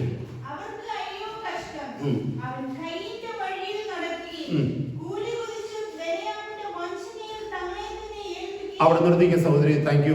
അവിടെ പറയുന്നു കൂലി കൊതിച്ച് ബിലയാമിന്റെ വഞ്ചനയിൽ തങ്ങളെ തന്നെ ഏൽപ്പി. ബിലയാമിന്റെ വഞ്ചന എന്ന് മലയാളത്തിൽ എഴുതിയിരിക്കുമ്പോൾ അതിനെ വേണമെങ്കിൽ ഇംഗ്ലീഷിൽ ഡിസെപ്ഷൻ ഓഫ് ബേലാം എന്ന് പറയാം. എന്നാൽ ഇംഗ്ലീഷിൽ അതിന് കൊടുത്തിരിക്കുന്ന റൈറ്റ് ട്രാൻസ്ലേഷൻ എന്ന് പറയാമോ എറർ ഓഫ് ബേലാം എന്ന് പറഞ്ഞാൽ ബേലാമിന് പറ്റിയ ഒരു തെറ്റ് എന്നതിന്റെ അർത്ഥം. ബേലാമിന്റെ വഞ്ചന. It was not a truth. ഇത് അറിയണമെന്നുണ്ടെങ്കിൽ സംഖ്യാപുസ്തകം 22 മുതൽ 24 വരെയുള്ള അധ്യായങ്ങൾ നിങ്ങളൊന്ന് പഠിക്കണം. ഈ വചനങ്ങൾ ഞാൻ പ്രസംഗിക്കുമ്പോൾ സഹോദരങ്ങളെ ഇത് മുഴുവൻ നിങ്ങൾ അതുപോലെ ഏറ്റെടുക്കണ്ട. ഏറ്റെടുക്കുന്നതിന് മുമ്പ് ഞാൻ ഈ പറയുന്ന ബൈബിൾ വചനങ്ങൾ ഉണ്ടോ എന്ന് നിങ്ങൾ സ്വയം ഒന്ന് പരിശോധിക്കും. ബെറോവയ സഭയിലെ വിശ്വാസികളെ പോലെ നിങ്ങളൊന്ന് പരിശോധിക്കുക. ബിലയാം ആരായിരുന്നുവെന്ന്. ബിലയാം ആരായിരുന്നു എന്ന് അറിയണമെങ്കിൽ ബുക്ക് ഓഫ് നമ്പേഴ്സ് സംഖ്യാപുസ്തകം 22 മുതൽ 24 വരെയുള്ള അധ്യായങ്ങളൊന്ന് പഠിച്ചാൽ മതി. He started well. അവൻ നല്ലവനായിരുന്നു. ആദ്യം അവൻ ദൈവശബ്ദം കേട്ടവനായിരുന്നു. യേശു കർത്താവിനെ കുറിച്ച് ഒരു പ്രവചനം പോലും പറഞ്ഞിട്ടുണ്ട്. ഇസ്രായേലിൽ നിന്ന് യാക്കോബ് ഗൃഹത്തിൽ നിന്ന് ഒരു നക്ഷത്രം ഉത്ഭവിക്കുമെന്ന്. യേശു കർത്താവിന്റെ വരവിനെ കുറിച്ച് അവൻ പ്രൊഫസൈ ചെയ്തവനാണ് ആദ്യം. എന്നാൽ അവസാനം ജോഷുവയുടെ പുസ്തകത്തിൽ അവസാനം നമുക്ക് ഇതേ പുസ്തകത്തിൽ തന്നെ അവസാനം 31-ാം അധ്യായത്തിലേക്ക് വരുമ്പോൾ ബുക്ക് ഓഫ് നമ്പേഴ്സ് സംഖ്യാപുസ്തകത്തിന്റെ അവസാനത്തെ അധ്യായങ്ങളിലേക്ക് വരുമ്പോൾ 31-ാമത്തെ അധ്യായത്തിൽ നമുക്ക് കാണാം ഹല്ലേലൂയ ഒരു വിച്ച് അല്ലെങ്കിൽ ഒരു മന്ത്രവാദിയെ പോലെ ഇസ്രായേലിന്റെ കൈകളാൽ കൊല്ലപ്പെടുവാൻ തക്കവണ്ണം ഈ പ്രവാചകനിടയായി തീർന്നു. ഇവിടെ സഹോദരി വായിച്ച ഭാഗത്ത് നോക്കിയ യൂദയുടെ പുസ്തകം 11-ാമത്തെ വാക്യത്തിൽ ബിലയാമിന്റെ വഞ്ചന എന്ന് എഴുതിയിരിക്കുന്നത് എറർ ഓഫ് ബേലാം. അവിടെ അത് എറർ ഓഫ് ബേലാം എന്ന് കാണുന്നു. എന്നാൽ ദൈവവചനത്തിൽ മറ്റൊരു ഭാഗത്തേക്ക് ഒന്ന് വന്നേ. അവിടെ 2 Peter 2:15 2 പത്രോസ് 2-ാം അധ്യായം 15-ാമത്തെ വാക്യത്തിൽ ഈ എറർ ഓഫ് ബേലാം എന്ത് ചെയ്തെന്നറിയാമോ? പിന്നെ ബേലാമിന്റെ വഴിയായി മാറി. വേ ഓഫ് ബേലാമായി മാറി. കാലം കഴിഞ്ഞപ്പോൾ മനസ്സിലായോ? ആരെങ്കിലും ആ വാക്യം ഒന്ന് വായിച്ചേ. നേർവഴി വിട്ടു തെറ്റി. Right path. They moved from the right path, path of righteousness, and see, ബേലാമിനെ പറ്റിയ ഒരു അബദ്ധം, ബേലാമിനെ പറ്റിയ ഒരു വഞ്ചന. ഇംഗ്ലീഷിൽ എഴുതിയിരിക്കുന്നത് error of Balaam. Error of Balaam become the way of Balaam. Hallelujah.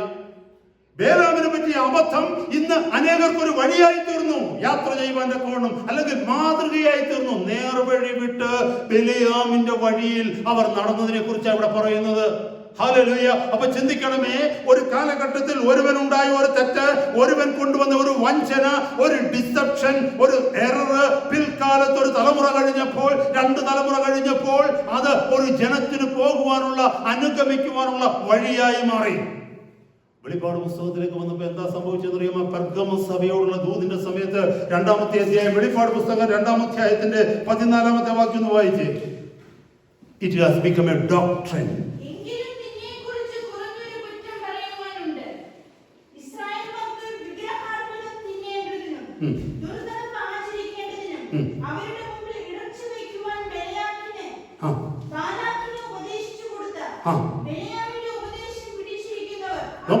ദൈവസഭയുടെ മധ്യത്തിൽ, പെർഗമോ സഭയുടെ മധ്യത്തിൽ ബിലയാമിന്റെ ഉപദേശം പിടിച്ചിരിക്കുന്നവർ നിനക്കുണ്ട്. സഭയിൽ ഒരു വിഭാഗത്തിന്റെ ഉപദേശമായി മാറി ബിലയാമിന്റെ ഉപദേശം. തുടങ്ങിയത് എങ്ങനെയായിരുന്നു? It was an error. Hallelujah. എന്നെ കേൾക്കുന്ന സഹോദരങ്ങളെ, സംഖ്യാപുസ്തകം 22 മുതലുള്ള അധ്യായങ്ങൾ പഠിക്കുമ്പോൾ നമുക്കറിയാം മോവാബ്യ രാജാവായ ബാലാക്ക്, സിപ്പോരിന്റെ മകനായ ബാലാക്ക്, ഹല്ലേലൂയ, ഇസ്രായേൽ ജനം തന്റെ ദേശത്തുകൂടെ കടന്നു വരുന്നുവെന്ന് അറിഞ്ഞപ്പോൾ ഇസ്രായേൽ ജനം തന്റെ ദേശത്തുകൂടെ കടന്നു പോകാതിരിക്കാൻ തക്കോണം ഇസ്രായേൽ ജനത്തെ ഭയപ്പെട്ടിട്ട് പ്രവാചകനായിരുന്ന ബേലാമിനെ വിളിച്ചിട്ട് പറയുകയാണ്. ബേലാമിന്റെ അടുക്കലേക്ക് ആളുകളെ അയച്ചിട്ട് പറയുക, നീ വന്ന് ഈ ജനത്തെ ഒന്ന് ശപിക്കണം. നീ ആരെ ശപിച്ചാലും അവർ ശാപമായി തീരും, അവർ ശപിക്കപ്പെടും. അതുകൊണ്ട് നീ ഒരു ദൈവത്തിന്റെ പ്രവാചകനാണെന്ന് ഞാൻ വിശ്വസിക്കുന്നു. അതുകൊണ്ട് നീ കടന്നു വന്ന് ഈ ജനത്തെ ശപിക്കണം. രാജാവ് ആളയച്ചത്. ബേലാം എന്ത് ചെയ്തു? ബിലയാം ദൈവത്തിന്റെ അടുക്കലേക്ക് പോയി. ദൈവം അവനോട് പറഞ്ഞു, നീ പോകരുത്, നീ പോകരുത്. രാജാവിന് അറിയാം ഈ ബേലാമിനെ എങ്ങനെയാ പിടിക്കേണ്ടതെന്ന്.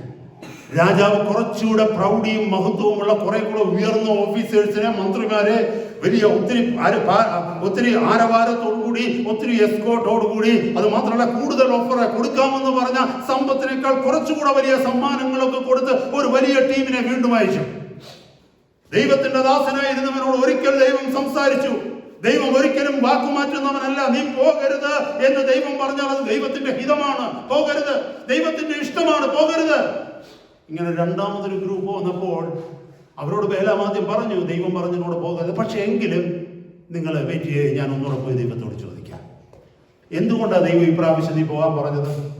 ദൈവത്തിന് അവന്റെ ഹൃദയം കണ്ടപ്പോൾ മനസ്സിലായി, ഇവൻ നേരായിട്ടുള്ളവനല്ല, ഇവൻ പാഠം പഠിക്കേണ്ടവനാണ്, ഇവൻ നാശത്തിലേക്ക് പോകേണ്ടവനാ. ഹല്ലേലൂയ. ഇവന്റെ ഹൃദയം പണത്തെ ആഗ്രഹിക്കുന്നു, ഇവന്റെ ഹൃദയം ഈ ലോകത്തെ ആഗ്രഹിക്കുന്നു, ഇവന്റെ ഹൃദയം അധികാരത്തെ ആഗ്രഹിക്കുന്നു, ഇവന്റെ ഹൃദയം ഇൻഫ്ലുവൻസിനെ, രാജാവിന്റെ സഖിത്വത്തെ ഇവൻ ആഗ്രഹിക്കുന്നു. അതുകൊണ്ട് അവനോട് പറഞ്ഞു, നീ പോകൂ. അവൻ അന്ധത പിടിച്ചു എന്ന് അതിന്റെ അർത്ഥം. ആ മൃഗമുണ്ടല്ലോ, ആ കഴുതയുണ്ടല്ലോ, ആ കഴുതയുടെ പോലും കണ്ണു തുറന്നപ്പോഴും പ്രവാചകന്റെ കണ്ണു തുറന്നില്ല. ഇന്നറിയാമോ സഹോദരങ്ങളെ, ദൈവജനത്തിൽ ലോകത്തിലുള്ള മനുഷ്യരുടെ പാപികളായി ജീവിക്കുന്ന, ദുർനടപ്പുകാരായി ജീവിക്കുന്ന അനേകരുടെ കണ്ണുകൾ തുറക്കപ്പെട്ട് അവർ കർത്താവിന്റെ സന്നിധിയിലേക്ക് വരുമ്പോൾ, അനേക വർഷങ്ങളായി ദൈവവചനം ശുശ്രൂഷിക്കുന്ന അനേകരുടെ കണ്ണുകൾ അടഞ്ഞ് അന്ധരായി നിൽക്കുകയാ പുൽപിറ്റുകളിൽ. അത് തന്നെയാണ് ബേലാമിന്റെ ജീവിതത്തിൽ സംഭവിച്ചത്. നമുക്കറിയാം എന്താ അവന്റെ ജീവിതം എങ്ങനെ അവസാനിച്ചെന്ന്. ദൈവത്തിന്റെ ദൂതൻ ഊരിപ്പിടിച്ച വാളുമായി തന്റെ മുമ്പിൽ നിൽക്കുന്നത് കാണുവാൻ പോലും ബിലെയാമിന് കഴിഞ്ഞില്ല. അത് കണ്ടതാരാണ്? ഒരു ഡോങ്കി, ഒരു കഴുതയാ കണ്ടത്. എന്നെ കേൾക്കുന്ന സഹോദരങ്ങളെ, അനേകരുടെ കാഴ്ച നഷ്ടപ്പെട്ടു പോയി. മാമോന്റെ മഹത്വം കണ്ണിലേക്ക് വന്നപ്പോൾ കണ്ണിന്റെ പ്രഭ നഷ്ടപ്പെട്ടു പോയി, അകത്തെ ദർശനം നഷ്ടപ്പെട്ടു പോയി. അതുകൊണ്ട് എന്തു പറ്റി? അന്ധനായ ഒരുവൻ ഓടിക്കുന്ന ബസ്സിനകത്ത് ആരിയ്ക്കുന്നോ അവൻ എത്തേണ്ട സ്ഥലത്ത് എത്തത്തില്ല, എത്തുമോ? കർത്താവ് പറഞ്ഞു, നിങ്ങൾ കുരുടന്മാരെ വഴികാട്ടുന്ന കുരുടന്മാരാ അല്ലേ? Blind Leeds U blind. രണ്ടുപേരും കൂടിയേ വീഴും. അന്ധതമസ്, ആത്മീയ ജീവിതത്തിൽ അന്ധതമസ് ബാധിച്ചിരിക്കുന്നു. ആരാ കൊണ്ടുവന്നത്? മാമോൻ.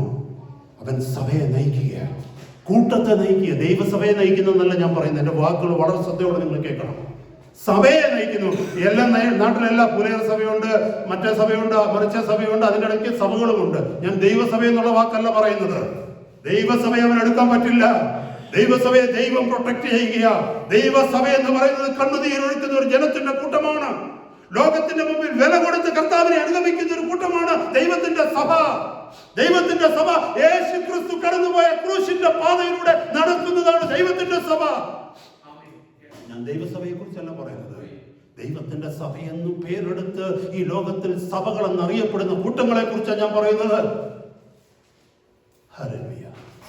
ശ്രദ്ധിക്കണമേ, ബിലിയാമിന് പറ്റിയ ഒരു അബദ്ധം അതവന്റെ വഴിയായി മാറി, പിന്നീട് അതവന്റെ ഉപദേശമായി മാറി. ഇതുപോലെ തന്നെയാണ് ഈ പ്രോസ്പെരിറ്റി ഗോസ്പൽ ലോകത്തിലേക്ക് കടന്നു വന്നത്. ഈ ദിവസങ്ങളിൽ ഒത്തിരി കാര്യങ്ങൾ സ്റ്റഡി ചെയ്യുന്നത് കൊണ്ട് ഇതിന്റെ റൂട്ട് പഠിക്കുവാനായിട്ട് ഞാൻ ശ്രമിച്ചു. കാരണം പബ്ലിക്കിൽ ഇങ്ങനെ സംസാരിക്കുന്ന ചില ചോദ്യങ്ങളുമായിട്ട് വരും തെളിവിന് വേണ്ടി. അവർക്ക് കൊടുക്കുവാനുള്ള തെളിവുകൾ ചരിത്രത്തിൽ നിന്ന് എനിക്കുണ്ട്. ഹല്ലേലൂയ. നിങ്ങൾക്കറിയാമോ ഈ പ്രോസ്പെരിറ്റി പ്രീച്ചിങ് എവിടെയാണ് ഉണ്ടായതെന്ന്? ആദ്യകാലത്തിലെ വിശ്വാസികൾ, ആദ്യകാലത്തിലെ ഭക്തരായ മനുഷ്യർ സാധുക്കളായിരുന്നു.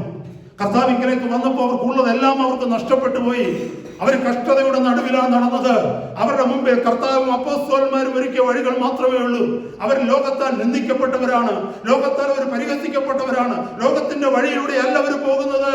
അവർ കടന്നു പോകുന്നത് ക്രൂശിന്റെ വഴിയിലൂടെയാണ്. അവർ ഞെരുക്കത്തിന്റെ അപ്പം തിന്നുന്നവരാണ്, കയ്പിന്റെ കണ്ണുനീര് കുടിക്കുന്നവരാണ്.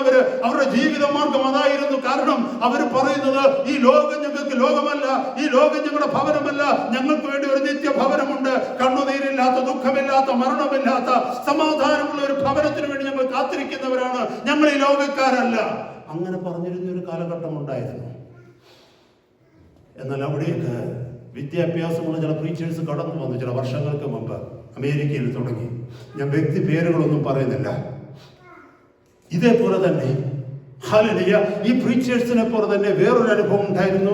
ദൈവത്തിന്റെ സഭയിൽ അതിസമ്പന്നനായിരുന്ന അനേക ഭക്തന്മാരുണ്ടായിരുന്നു. പഴയ കാലത്തിലേക്ക് നോക്കുമ്പോൾ, 1-ാം നൂറ്റാണ്ടിലേക്ക് നോക്കുമ്പോൾ ദൈവവചനത്തിൽ ഫിലേമോനെ കുറിച്ച് നമ്മൾ കേട്ടിട്ടുണ്ട്, ലുദിയയെ കുറിച്ച് നമ്മൾ കേട്ടിട്ടുണ്ട്. അവരൊക്കെ വളരെ സമ്പത്തുള്ള മനുഷ്യരായിരുന്നു അന്ന്.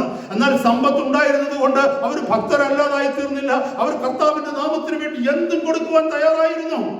അതുപോലെ ഹല്ലേലൂയ, ഈ കഴിഞ്ഞ കാലഘട്ടങ്ങളിലും കർത്താവിന്റെ നാമത്തിന് വേണ്ടി എന്തും കൊടുക്കുവാൻ തയ്യാറായ ധനവാന്മാരായ അനേക ഭക്തന്മാരുണ്ടായി. ഹല്ലേലൂയ. എനിക്ക് ഒരു ഭക്തനായ മനുഷ്യന്റെ പേര് എനിക്ക് ഓർമ്മയില്ല. അമേരിക്കയിലാണ്, ആ പേരെനിക്ക് ഓർമ്മയില്ല. അദ്ദേഹം എന്ത് ചെയ്തെന്ന് അറിയാമോ? ഒരു വലിയ കമ്പനിയുടെ ഉടമയാണ്, ഗ്രൂപ്പ് ഓഫ് കമ്പനീസിന്റെ ഉടമയായിരുന്നു. നിങ്ങൾ ഒരുപക്ഷെ അന്വേഷിച്ചാൽ അല്ലെങ്കിൽ കുറച്ച് കഴിഞ്ഞ് എനിക്ക് ഓർമ്മ വരികയാണെങ്കിൽ ഞാൻ പറയാം. ഹല്ലേലൂയ. ആ മനുഷ്യൻ എന്ത് ചെയ്തെന്ന് അറിയാമോ? കർത്താവിനെ അറിഞ്ഞ നാളിൽ കർത്താവ് മാനസാന്തരത്തിലേക്ക് വന്ന് ദൈവരാജ്യത്തെ കുറിച്ച് അറിഞ്ഞ് ദൈവസഭയുടെ ഭാഗമായി തീർന്നപ്പോൾ ഒരു തീരുമാനമെടുത്തു. തന്റെ സമ്പത്തിന്റെ 90% ഹല്ലേലൂയ ലോകത്തിലെ പാവങ്ങളായിരിക്കുന്ന ദൈവമക്കൾക്ക് താൻ കൊടുക്കാൻ പോകുകയാണെന്ന്, ദൈവത്തിന്റെ വേലയ്ക്ക് വേണ്ടി കൊടുക്കാൻ പോകുകയാണെന്ന് പറയുക മാത്രമല്ല, തനിക്കുണ്ടായിരുന്നതിന്റെ 90% കൊടുക്കുക മാത്രമല്ല, ഗോയിങ് ഫോർവേഡ് വരുവാനുള്ള കാലഘട്ടത്തിൽ കമ്പനി എനിക്ക് തരുന്ന ഡിവിഡന്റിന്റെ ലാഭവിഹിതത്തിന്റെ 90% ദൈവത്തിന്റെ വേലയ്ക്ക് വേണ്ടി, ദൈവരാജ്യത്തിന്റെ വ്യാപ്തിക്ക് വേണ്ടി ഞാൻ കൊടുക്കാമെന്ന് പറഞ്ഞ് അദ്ദേഹം ചെയ്തു. അത് കണ്ട് മറ്റനേക ധനികരായിരുന്ന ദൈവമക്കള് അതേ വഴി പിന്തുടർന്നു. സഭയിലേക്ക് പണം വരാൻ തുടങ്ങി. സഭയിലേക്ക് പണം വരാൻ തുടങ്ങിയപ്പോൾ സഭയിലെ ശുശ്രൂഷകളുടെ കയ്യിലേക്ക് പണം വരാൻ തുടങ്ങി. ഹല്ലേലൂയ. അങ്ങനെ എന്ത് ചെയ്തെന്നറിയാമോ? അവരുടെ ജീവിതത്തിന്റെ സ്റ്റൈല് മാറാൻ തുടങ്ങി, ജീവിതത്തിന്റെ രീതികൾ മാറാൻ തുടങ്ങി. ഹല്ലേലൂയ. ഇതൊരു, ഞാൻ മുമ്പേ പറഞ്ഞല്ലോ, വചനത്തിൽ കണ്ടതുപോലെ ബിലിയാമിനെ പറ്റിയ അബദ്ധം ബിലിയാമിന്റെ വഴിയായി തീർന്നു. ആ വഴി അനേകർ നേർവഴി വിട്ട്, അങ്ങനെയാണ് 1 പത്രോസ് 2:15 നമ്മൾ വായിച്ചത് അങ്ങനെയാണ്. ഹല്ലേലൂയ. അതെ, 2 പത്രോസ് 2:15 വായിച്ചത് അങ്ങനെയാണ്. നേർവഴി വിട്ട് അനേകർ ബിലിയാമിന്റെ വഴിയിൽ നടന്നു. അതുപോലെ എന്ത് ചെയ്തെന്നറിയാമോ? ഇങ്ങനെ ധനം കിട്ടിയിരിക്കുന്ന ദൈവദാസന്മാരുടെ വഴി കണ്ട്, അവരുടെ ജീവിതത്തിന്റെ ഭൗതിക സമൃദ്ധി കണ്ട് മറ്റു സഭകളിലേക്കും അത് പടരാനായിട്ട് തുടങ്ങി.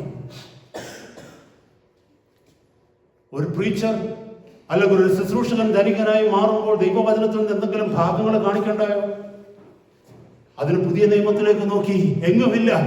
പുതിയ നിയമത്തിൽ എവിടെയെങ്കിലും ഉണ്ടോ? ഇല്ലാത്തവൻ കൊണ്ടുവരണമെന്ന് പുതിയ നിയമത്തിൽ എവിടെയെങ്കിലും ഉണ്ടോ? പുതിയ നിയമത്തിൽ കൊണ്ടുവരണമെന്ന് പറഞ്ഞിരിക്കുന്ന ഒരു ഭാഗമുണ്ട്. എവിടെയാണെന്നറിയാമോ? റോമാലേഖനം 12:1. അല്ലയോ സഹോദരന്മാരെ, ദൈവത്തിന്റെ മനസ്സിനെ ഓർമ്മിപ്പിച്ച് ഞാൻ നിങ്ങളെ പ്രബോധിപ്പിക്കുന്നത്, നിങ്ങൾ ബുദ്ധിയുള്ള ആരാധനയായി നിങ്ങളുടെ ശരീരങ്ങളെ ജീവനും വിശുദ്ധിയും ദൈവത്തിന് മഹത്വവും ദൈവത്തിന് പ്രസാദവുമുള്ള യാഗമായി സമർപ്പിപ്പിൻ. നിന്റെ ശരീരത്തെ കൊടുക്കാനാണ് പറഞ്ഞേക്കുന്നത്. ശരീരം കൊടുക്കുന്നതാണോ പ്രയാസം? അതോ നമുക്ക് കിട്ടുന്ന ഭൗതിക സ്വത്തിന്റെ ഒരു വിഹിതം കൊടുക്കുന്നതാണോ പ്രയാസം? ചിന്തിച്ചു നോക്ക്. നിങ്ങൾക്ക് ആർക്കെങ്കിലും പുതിയ നിയമത്തിൽ എന്താണ് കൊടുക്കേണ്ടതെന്ന് പഠിക്കണമെന്നുണ്ടെങ്കിൽ 2 കൊരിന്ത്യർ 9 അധ്യായങ്ങളൊന്ന് വീട്ടിൽ പോയി പഠിച്ചാൽ മതി. അതാണ് പുതിയ നിയമത്തിന്റെ ടീച്ചിങ്. ദൈവസഭയിലേക്ക് കൊടുക്കേണ്ടതെന്തെന്ന്, ദൈവജനത്തിന് കൊടുക്കേണ്ടതെന്തെന്ന്. ഹല്ലേലൂയ. എന്നെ കേൾക്കുന്ന സഹോദര സഹോദരി, മറന്നു പോകരുത്.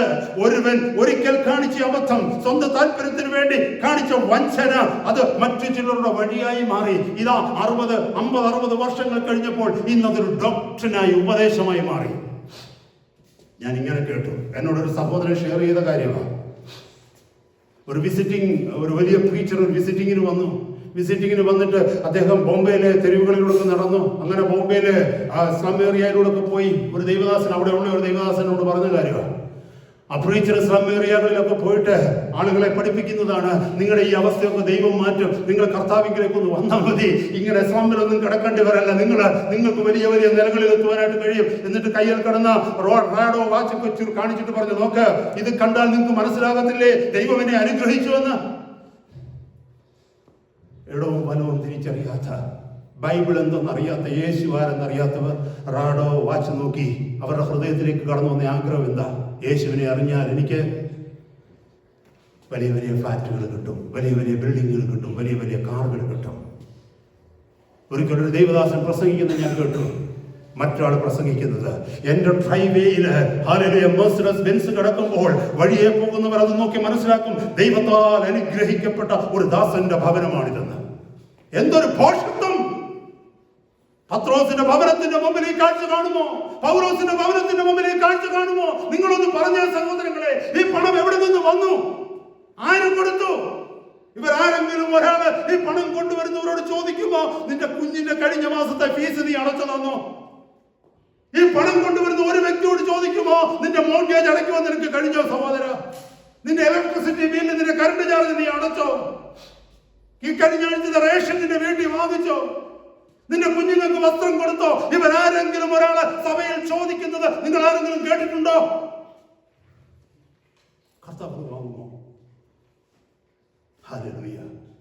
ഞാൻ നിങ്ങളോട് കാര്യം പറയാം. 1 കൊരിന്ത്യർ 9 അധ്യായത്തില് അപ്പോസ്തലനായ പൗലോസ് പറയുന്നുണ്ട്, ഹല്ലേലൂയ, ഞാൻ എന്റെ കൈ കൊണ്ട് അധ്വാനിച്ചാന്ന്. അതിന് മുമ്പ് കർത്താവ് പറയുന്നുണ്ട്, അപ്പോസ്തലൻ പറയുന്നുണ്ട്, കർത്താവ് കൽപ്പിച്ചിട്ടുണ്ട് എന്തറിയാമോ? സുവിശേഷം അറിയിക്കുന്നവർ സുവിശേഷം കൊണ്ട് ഉപജീവനം കഴിക്കണം. എന്താ വാക്കെന്ന് പറഞ്ഞ എന്നോട്?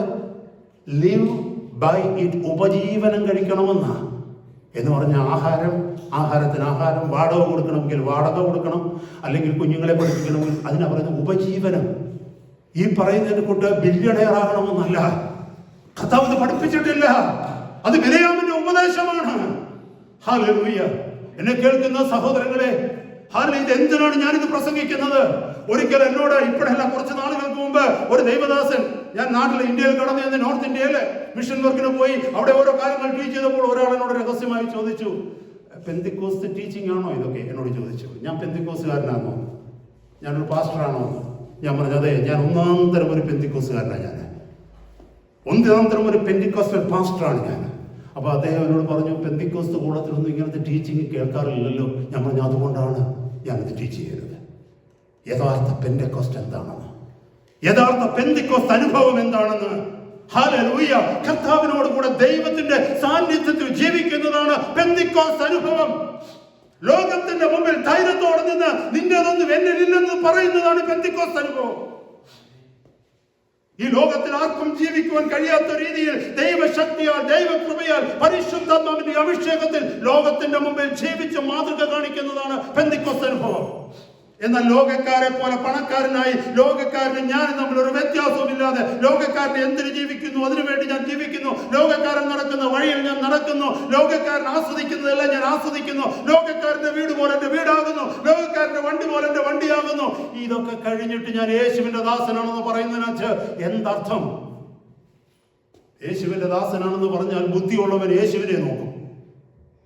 നീ ചെയ്യുന്നതൊക്കെ യേശു ചെയ്തോന്ന്. എന്നിട്ട് അവൻ മടങ്ങി വന്ന് നിന്നോട് പറയും, യേശു ഇതൊന്നും ചെയ്തില്ല, യേശുവിന്റെ പിന്നാലെ പോയി അപ്പോസ്തലന്മാർ ഇതൊന്നും ചെയ്തില്ല, പിന്നെ നീ എങ്ങനെ ഇത് ചെയ്യുന്നത്? ഞാൻ വേഗം മുന്നോട്ട് പോകട്ടെ സഹോദരങ്ങളെ, സമയം മുന്നോട്ട് പോവുകയാണ്. ഒത്തിരി കാര്യങ്ങൾ ഇതുമായി ബന്ധപ്പെട്ട് സംസാരിക്കുവാനായിട്ടുണ്ട്. Hallelujah, praise god, hallelujah. ദൈവത്തിന്റെ സഭയുടെ മധ്യത്തിൽ നിന്ന് ശക്തി, ദൈവശക്തി വ്യാപരിക്കുന്നില്ല. നമുക്കറിയാം അപ്പോസ്തല പ്രവൃത്തിയിലൊക്കെ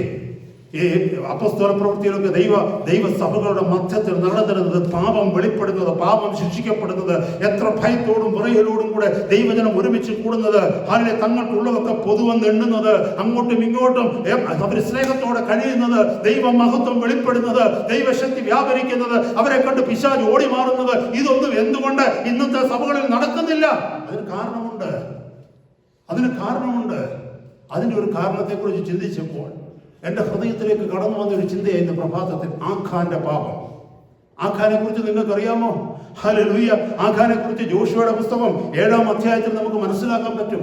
മോസസ് മരിച്ചതിന് ശേഷം ദൈവജനത്തെ മിസ്രൈമിലെ അടിമത്തത്തിൽ നിന്ന് മുന്നോട്ട് കടന്നു വന്ന ദൈവജനത്തെ മോശ മരിച്ചതിന് ശേഷം കനാൻ ദേശത്തേക്ക് കൊണ്ടുവരേണ്ട ജോലി ഏൽപ്പിച്ചിരുന്നത് ജോഷുവയെയാണ്. നമുക്കറിയാം, ജോഷുവ യെരിഹോ പട്ടണത്തെ പിടിച്ചെടുത്തു. യെരിഹോവിന്റെ മതിൽ തകർന്നു വീണെന്നൊക്കെ നമുക്ക് അറിയാൻ പറ്റും. എത്ര വലിയ അത്ഭുത പ്രവൃത്തിയാണ് അവിടെ നടന്നത്. അത് നടക്കുന്നതിന് മുമ്പ് യോശുവ ദൈവജനത്തെ കൊണ്ട് ഒരു സത്യം ചെയ്യിച്ചു. ദൈവത്തിന്റെ കൽപ്പന പ്രകാരം എന്തെന്നറിയാമോ? യെരിഹോവിൽ നിന്ന് ഒരു വസ്തുവകകളും നിങ്ങൾ എടുക്കരുത്. ഞാൻ പെട്ടെന്ന് സമയമില്ലെങ്കിൽ തന്നെയും ആ വാക്യങ്ങളൊന്ന് വായിച്ചു മാത്രം പോകാനായിട്ട് ഞാൻ ആഗ്രഹിക്കുക. യോശുവയുടെ പുസ്തകത്തിലേക്ക് വരുമ്പോൾ 6-ാം അധ്യായത്തിന്റെ 18-ാമത്തെ വാക്യത്തിൽ എഴുതിയിരിക്കുന്നു, എന്നാൽ നിങ്ങൾ ശപഥം ചെയ്തിരിക്കെ ശപഥാർപ്പിതത്തിൽ വല്ലതും എടുത്തിട്ട് ഇസ്രായേൽ പാളയത്തിന് ശാപവും അനർത്ഥവും വരുത്താതിരിക്കേണ്ടതിന് ശപഥാർപ്പിതമായ വസ്തുവൊന്നും തൊടാതിരിക്കുവാൻ സൂക്ഷിച്ചുകൊള്ളുവിൻ.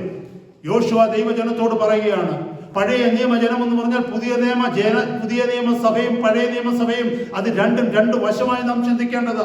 ഒരു വലിയ സഭയെ, ഹല്ലേലൂയ, പഴയ നിയമസഭയെ മിസ്രൈമിന്റെ അടിമത്തത്തിൽ നിന്ന്, ഫറവോന്റെ അടിമത്തത്തിൽ നിന്ന് ദൈവത്തിന്റെ കൽപ്പന പ്രകാരം, ദൈവത്തിന്റെ ശക്തിയാൽ, ദൈവത്തിന്റെ ആലോചന പ്രകാരം ദൈവത്തിന്റെ ദാസൻ മരുഭൂമിയുടെ അനുഭവത്തിലൂടെ, എതിരുകളുടെ അനുഭവത്തിലൂടെ ദൈവമഹത്വം പ്രവർത്തികളൊക്കെ സാക്ഷി കണ്ട് അവർ കനാൻ ദേശത്തേക്ക് വരികയാണ്. ഇന്ന് പുതിയ നിയമസഭയാകുന്ന നമുക്ക് ഇതേ അനുഭവമാണ്. ലോകമാകുന്ന മണലാരണ്യത്തിലൂടെ പീഡനങ്ങൾ അനുഭവിച്ചുകൊണ്ട്, വേദനകൾ അനുഭവിച്ചുകൊണ്ട്, പ്രതികൂലങ്ങൾ അനുഭവിച്ചുകൊണ്ട് ദൈവത്തിന്റെ പരിശുദ്ധാത്മാവിന്റെ ശക്തിയിൽ ആശ്രയിച്ച് ദൈവവചനത്തിന്റെ ആലോചന പ്രകാരം ദൈവഭക്തന്മാരാൽ കർത്താവ് വാഗ്ദത്തം ചെയ്തിരിക്കുന്ന കർത്താവിനോടുള്ള വാസത്തിനായി നമ്മൾ പോകുന്നു. ഇത് രണ്ടും, ഒന്ന് നിഴലും മറ്റൊരു പൊരുളുമായിട്ട് പോയിക്കൊണ്ടിരിക്കുക. അപ്പൊ ഇവിടെ ഒരു നിഴല് നമ്മൾ കാണുക. പഴയ നിയമത്തിലെ നിഴൽ എന്താണെന്നറിയാമോ?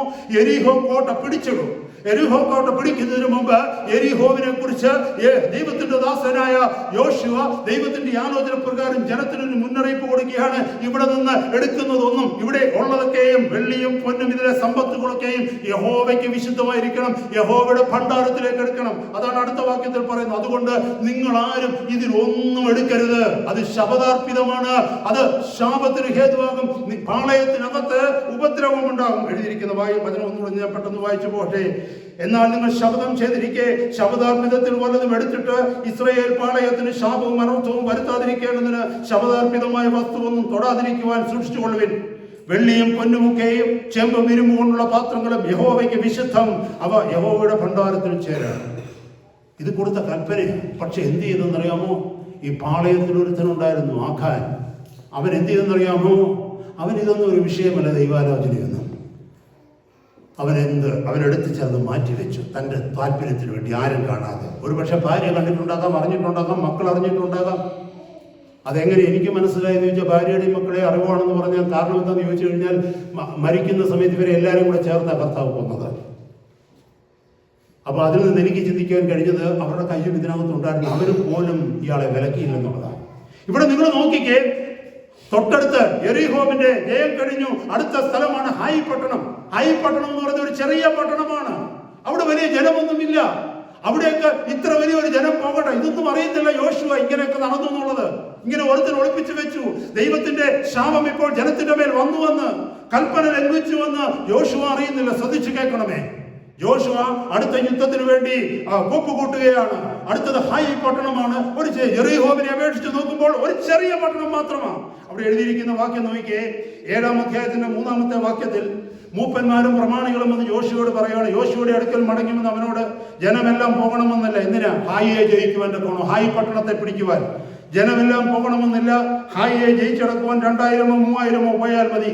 സർവ്വജനത്തെയും അവിടേക്ക് അയച്ച് കഷ്ടപ്പെടുത്തേണ്ട. അവർ ആൾ ചുരുക്കമത്രേ. ആര്? ഹായി പട്ടണത്തിലുള്ളവർ ആൾ ചുരുക്കമത്രേ. അങ്ങനെ ജനത്തിന് ഏകദേശം 3000 പേര് അവിടേക്ക് പോയി. എന്നാൽ അവർ ഹായി പട്ടണക്കാരുടെ മുമ്പിൽ നിന്ന് തോറ്റോടി. ഹായി പട്ടണക്കാർ അവരിൽ 30ഓളം പേരെ പിന്നെ കൊന്നു. താഴേക്ക് വായിച്ചു വരുമ്പോൾ 10-ാമത്തെ വാക്യത്തിൽ നിങ്ങൾ ചെയ്ത് നോക്കിയേ. യഹോവ യോശുവയോട് അരുളിച്ചെയ്തത്, എഴുന്നേൽക്കുക, നീ ഇങ്ങനെ സാഷ്ടാംഗം വീണ് കിടക്കുന്നത് എന്തിന്? ഇസ്രായേൽ പാപം ചെയ്തിരിക്കുന്നു. താഴേക്ക് വായിച്ചു വരുമ്പോൾ 11-ാമത്തെ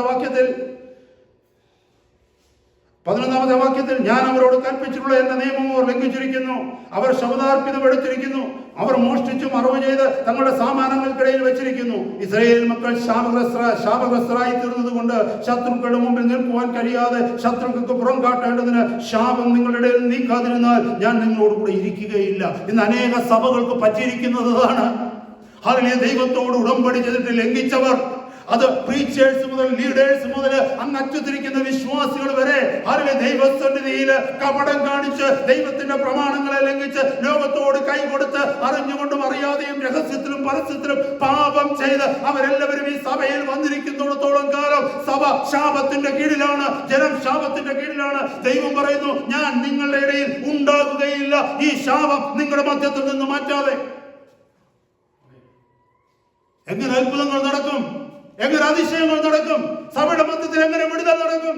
സഭയുടെ മധ്യത്തിൽ എങ്ങനെ സർവശക്തനായ ദൈവത്തിന്റെ വ്യാപാര ശക്തി ഉണ്ടാകും? കാരണം ഒരറ്റം മുതൽ മറ്റേ അറ്റം വരെ പാപമംഗലമായ ജനത്തിന്റെ കൂട്ടമാണ്. അതിന്റെ മധ്യത്തിൽ ദൈവഭക്തി ഉള്ളവർ ഉണ്ടായേക്കാം. അതുകൊണ്ടാണ് ദൈവം അതിനെ നിർത്തിയിരിക്കുന്നത്. അല്പമല്ല എന്നാൽ അപ്പിൽക്കാലത്ത് ആ ജനവും പാപത്തിന്റെ വഴിയിലേക്ക് പോയി പോകും.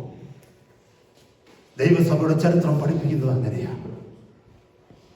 വെളിപ്പാട് പുസ്തകം 2-3 അധ്യായങ്ങളിൽ 7 സഭകൾക്കുള്ള ദൂതിനെ കുറിച്ച് പഠിപ്പിക്കുമ്പോൾ 2 സഭകൾ ഒഴികെ, സ്മിർനായും ഫിലാഡൽഫിയയും ഒഴികെ ബാക്കി 5 സഭകളെയും കർത്താവ് ശാസിക്കുമ്പോൾ, ആ സഭകളുടെ ചരിത്രം പഠിക്കുമ്പോൾ നമുക്ക് ഒരു കാര്യം മനസ്സിലാകും. ഒരുവനെ തുടങ്ങും. മുമ്പേ പെർഗമ സഭയെ കുറിച്ച് കേട്ടല്ലോ.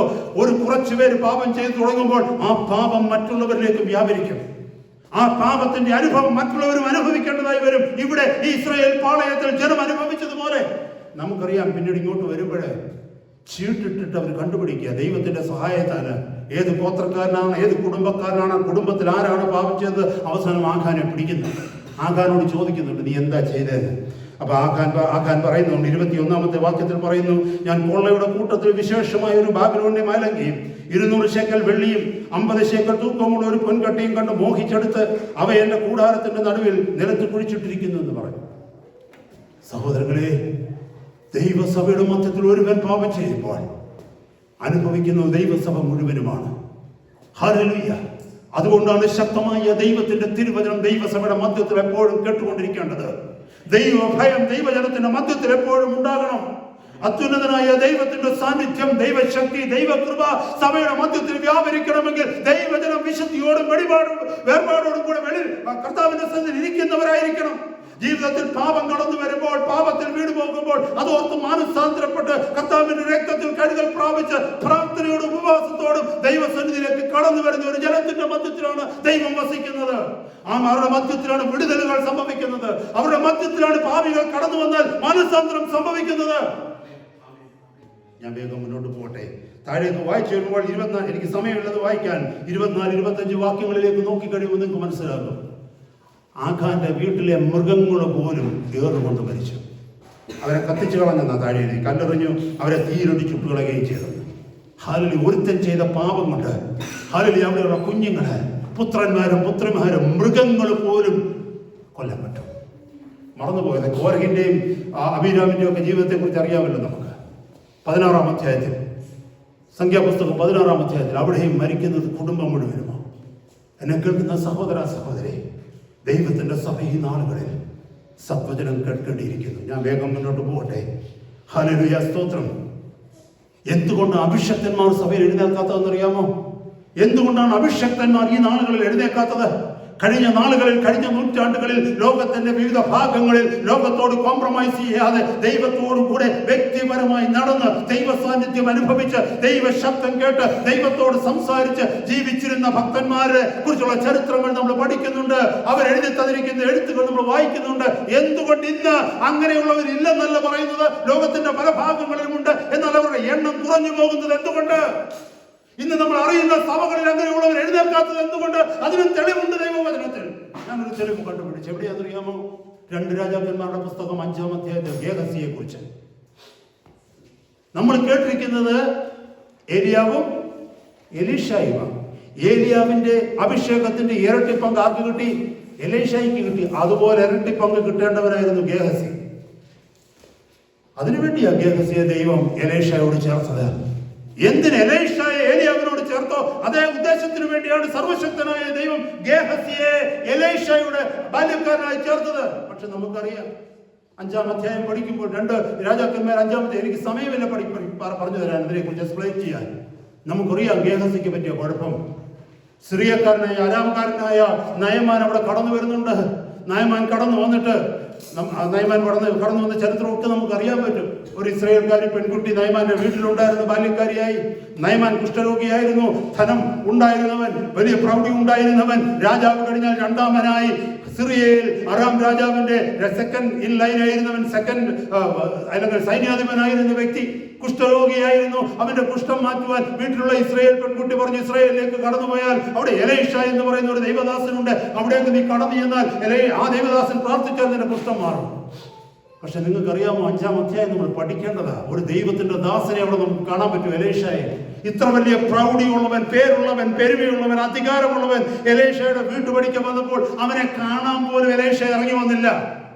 എലീഷയുടെ ബാല്യക്കാരനായ ഗേഹസിയോട് പറഞ്ഞു, അവിടെ വെളിയിൽ ചെന്ന് അവനോട് പറ, നീ പോയി ഹല്ലേലൂയ നദിയിൽ 7 പ്രാവശ്യം മുങ്ങാൻ.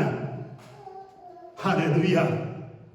നമുക്കറിയാം അവിടെ നയമാന് ദേഷ്യം വന്നു. നയമാൻ ചിന്തിച്ചെന്ന് പറയുമ്പോൾ, ഇത്ര വലിയവനായി ഞാൻ വന്നാൽ ഈ ദൈവദാസൻ ഇറങ്ങി വന്ന് അവന്റെ കൈ എന്റെ കുഷ്ഠത്തിന്റെ മേൽ, എന്റെ ശരീരത്തിന്റെ മേൽ ആട്ടിയിട്ട് എന്നെ സൗഖ്യമാക്കുമെന്നാണ് ഞാൻ കരുതിയിരുന്നത്. എന്റെ നാട്ടിൽ എന്തുമാത്രം നദികളുണ്ട്, ഹല്ലേലൂയ, അവിടെ എനിക്ക് കുളിച്ചാൽ പോരായിരുന്നു, ഇത്രയും വരേണ്ട കാര്യമുണ്ട്. ദേഷ്യപ്പെട്ടു. ഇതാണ് ഒരു ദൈവദാസൻ, വലിയവനെയും ചെറിയവനെയും ഒരുപോലെ കാണുന്നവൻ, ദൈവത്തെ മാത്രം ഭയപ്പെടുന്നവൻ, അധികാരം കണ്ടിട്ട് അവന്റെ മുമ്പിൽ ഓച്ചാനിച്ച് നിൽക്കുന്നവനല്ല ദൈവദാസൻ. ഇന്നത്തെ പല ദൈവദാസന്മാരെ പോലെ കർത്താവിനെ അറിയുന്ന ഒരു വ്യക്തി ലോകത്തിൽ ഒരുത്തിന്റെയും മുമ്പിൽ തലകുനിച്ച് നിൽക്കുന്നില്ല. അവൻ സത്യത്തിന് വേണ്ടി നിൽക്കും. അതാ എലീശയിൽ കാണുന്നത്. അവസാനം നയമാനെ അവന്റെ ആളുകൾ തന്നെ പറഞ്ഞു, അവനോട് കൂടെ വന്നവര് പറഞ്ഞു, ഇതിനെക്കാട്ടി വലിയ കാര്യം ആ ദൈവദാസൻ പറഞ്ഞിരുന്നെങ്കിൽ നിങ്ങൾ ചെയ്യത്തില്ലായിരുന്നു. ഏതായാലും ഇവിടെ വരെ വന്നതല്ലേ, ദൈവദാസൻ പറഞ്ഞതുപോലെ പോയി ഒന്ന് മുങ്ങാം. പോയി മുങ്ങി, കുഷ്ഠം മാറി മടങ്ങി വന്നപ്പോൾ എലീശ ഇറങ്ങി വന്നു. അപ്പോൾ എലീശയ്ക്ക് വലിയ സമ്പത്ത് വാഗ്ദത്തം ചെയ്തപ്പോൾ നയമാനോട് എലീശ പറഞ്ഞു, സൈന്യങ്ങളുടെ യഹോവയാണ്, നിന്റെ കയ്യിൽ ഞാൻ ഒന്നും വാങ്ങിക്കത്തില്ല. കാരണം എലീശ, നമ്മൾ ചിന്തിക്കണം, എലീശയ്ക്ക് സ്വന്തമായിട്ട് ജോലിയുള്ളവരൊന്നും അല്ല, മറ്റുള്ളവർ കൊടുത്ത് ജീവിച്ചിരുന്ന മനുഷ്യനാ, പാവപ്പെട്ട ദൈവദാസനാ. പക്ഷേ ഇവിടെ ഒരു വ്യത്യാസമുണ്ട്. എന്തോന്നറിയാമോ? ഇവൻ ഇസ്രായേലിയനല്ല, ഇവനൊരു അന്യജാതിയാ. അവൻ്റെ കയ്യിൽ ഞാൻ 5 പൈസ വാങ്ങിക്കത്തില്ല. ഞാൻ കൊടുത്ത സൗഖ്യത്തിന് 5 പൈസ ഞാൻ പ്രതിഫലം വാങ്ങിക്കത്തില്ല. ഇന്ന് എത്ര പേർക്ക്, എത്ര ദൈവദാസന്മാർക്ക് അത് പറയാൻ പറ്റും? ഹല്ലേലൂയ. നയമാൻ തിരിച്ചുപോയി. പുറകെ ആര് പോയി? ഗേഹസി പോയി. നമുക്ക് ആ കഥയൊക്കെ അറിയാമല്ലോ. ഗേഹസി എന്നിട്ട് അവിടെ ചെന്നിട്ട് എന്തൊക്കെ അഭിനയിച്ചെന്നും, ഇഷ്ടംപോലെ പൈസയും ഷർട്ടും ഡ്രസ്സും സ്വർണ്ണവും ഒക്കെ വാങ്ങിച്ചുകൊണ്ട് വന്നു. വീടിൻ്റെ അടുത്തെത്തിയപ്പോഴേ ബാല്യക്കാരോട് പറഞ്ഞു, നിങ്ങളിനി തിരിച്ചു പോക്കോ, ഞാൻ കൊണ്ടുപോകാം. കൊണ്ടുവന്ന് വീട്ടിലൊക്കെ വെച്ചിട്ട് നല്ല ചിരിയൊക്കെ ചിരിച്ചുകൊണ്ട് എലീശയുടെ മുമ്പിൽ വന്നു. എലീശ ചോദിച്ചു, ഗേഹസി നീ എവിടെയായിരുന്നു? അപ്പോൾ ഗേഹസി പറഞ്ഞു കാണും, ഞാൻ ഇവിടെയൊക്കെ ഉണ്ടായിരുന്നു മുറ്റത്ത്, ഞാൻ ഇവിടെ വെളിയിൽ നിന്നുകൊണ്ട് കാടൊക്കെ പറിച്ചുകൊണ്ടിരിക്കുന്നു. നോ ഗേഹസി, നീ ഇവിടെ നിന്ന് നയമാന്റെ പിന്നാലെ ഓടുന്നത് ഞാൻ കണ്ടു. നിന്നെ കണ്ട് നയമാൻ തിരിഞ്ഞു നിൽക്കുന്നത് ഞാൻ കണ്ടു. നീ അവനോട് സംസാരിക്കുന്നത് ഞാൻ കേട്ടു. അവൻ്റെ കയ്യിൽ നിന്ന് പണം വാങ്ങുന്നത് ഞാൻ കണ്ടു. ഇപ്പോഴാണോ നിന്റെ സമ്പത്ത് വർദ്ധിപ്പിക്കാനുള്ള സമയം? അതുകൊണ്ട് നയമാന്റെ മേൽ കൊടുത്ത കുഷ്ഠം നിന്റെ മേൽ ഇരിക്കട്ടെ. നിന്റെ മേൽ മാത്രമല്ല, നിനക്ക് ചിരിക്കുന്ന നിന്റെ തലമുറകളുടെ മേലും ആ കുഷ്ഠം കട്ട്. ഇരട്ടി അഭിഷേകം പ്രാപിക്കേണ്ടവർ കുഷ്ഠരോഗിയായി തീർന്നത് മാമോന്റെ വഞ്ചനയിൽപ്പെട്ടിട്ട്. ഇന്ന് അഭിഷക്തന്മാർ എഴുന്നേൽക്കാത്തത് എന്താ? മാമോന്റെ കുഷ്ഠം അവരെ പിടിച്ചിരിക്കുന്നു. കർത്താവിന് അവരെ അഭിഷേകം ചെയ്യണമെന്നുണ്ടെന്നാൽ അവരുടെ മേൽ മാമോന്റെ കുഷ്ഠം വീണിരിക്കുന്നു. ലോക സ്നേഹം, ധനത്തോടുള്ള ആർത്തി, അധികാരത്തോടുള്ള ആർത്തി, പ്രൗഢി, ലോകത്തിൽ വലിയവനാകണമെന്നുള്ള ചിന്ത. ഞാൻ വാക്കുകളെ നിർത്തി ഒത്തിരി കാര്യങ്ങൾ ഇതുമായിട്ട് ബന്ധപ്പെട്ട് പറയണമെന്നുണ്ട്. ഹല്ലേലൂയ. കർത്താവിന്റെ സന്നിധിയിലേക്ക് നമുക്ക് നമ്മളെ തന്നെ കൊടുക്കാം. ഹല്ലേലൂയ. നമുക്കറിയാം ജൂദാസിനെ പറ്റിയത്. അപ്പോസ്തലനായി വിളിക്കപ്പെട്ടവൻ, ഹല്ലേലൂയ, അവന്റെ ജീവിതം ഒരു മരത്തിൽ തൂങ്ങി അവസാനിക്കേണ്ടി വന്നത് എന്തുകൊണ്ട്? നിത്യനരകത്തിൽ വീഴേണ്ടത് എന്തുകൊണ്ട്? മാമോൻ, പണത്തോടുള്ള ആഗ്രഹം. ഹല്ലേലൂയ. 2 തീമോത്തി 4-ാം അധ്യായത്തിലേക്ക് വരുമ്പോൾ ദേമാസിനെ കുറിച്ച് അപ്പോസ്തലനായ പൗലോസ് പറയുന്നു, ദേമാസ് ലോകത്തെ സ്നേഹിച്ചിട്ട് തെസ്സലോനിക്കയിലേക്ക് പോയെന്ന്. ദേമാസിനെ കുറിച്ചൊക്കെ നമ്മൾ പഠിക്കേണ്ട കാര്യങ്ങളാണ് ചരിത്രത്തിൽ നിന്ന് പലതും. എത്ര ശക്തമായി പൗലോസിനോട് ഉപയോഗിക്കപ്പെട്ട ഒരു മനുഷ്യനായിരുന്നറിയാമോ? ലോകസ്നേഹം അവനെ ദൈവസന്നിധിയിൽ നിന്ന് അകറ്റിക്കളഞ്ഞു. എന്നെ കേൾക്കുന്ന സഹോദരങ്ങളെ, ഒത്തിരി ചരിത്രങ്ങൾ നമ്മൾ പഠിക്കുവാനുണ്ട്. ഒരു നല്ല ദൈവദാസനെ കുറിച്ച് ഞാൻ നിങ്ങളെ വായിച്ച് കേൾപ്പിച്ചിട്ട് ഞാൻ ഇരിക്കാനായിട്ട് ആഗ്രഹിക്കുന്നു. ഞാൻ അതിനെക്കുറിച്ച് പ്രസംഗിക്കുന്നില്ല. ഒരു നല്ല ദൈവത്തിൻ്റെ ദാസൻ, മാതൃകയുള്ള ഒരു ദൈവദാസൻ എൻ്റെ ജീവിതത്തിൽ ഞാൻ കണ്ടിരിക്കുന്നു വചനത്തിൽ നിന്ന്. And I want to follow him. എവിടെ എഴുതിയിരിക്കുന്നു ചോദിച്ചാൽ 1 ശമൂവേലിലേക്കൊന്ന് വന്നേ. 1 ശമൂവേൽ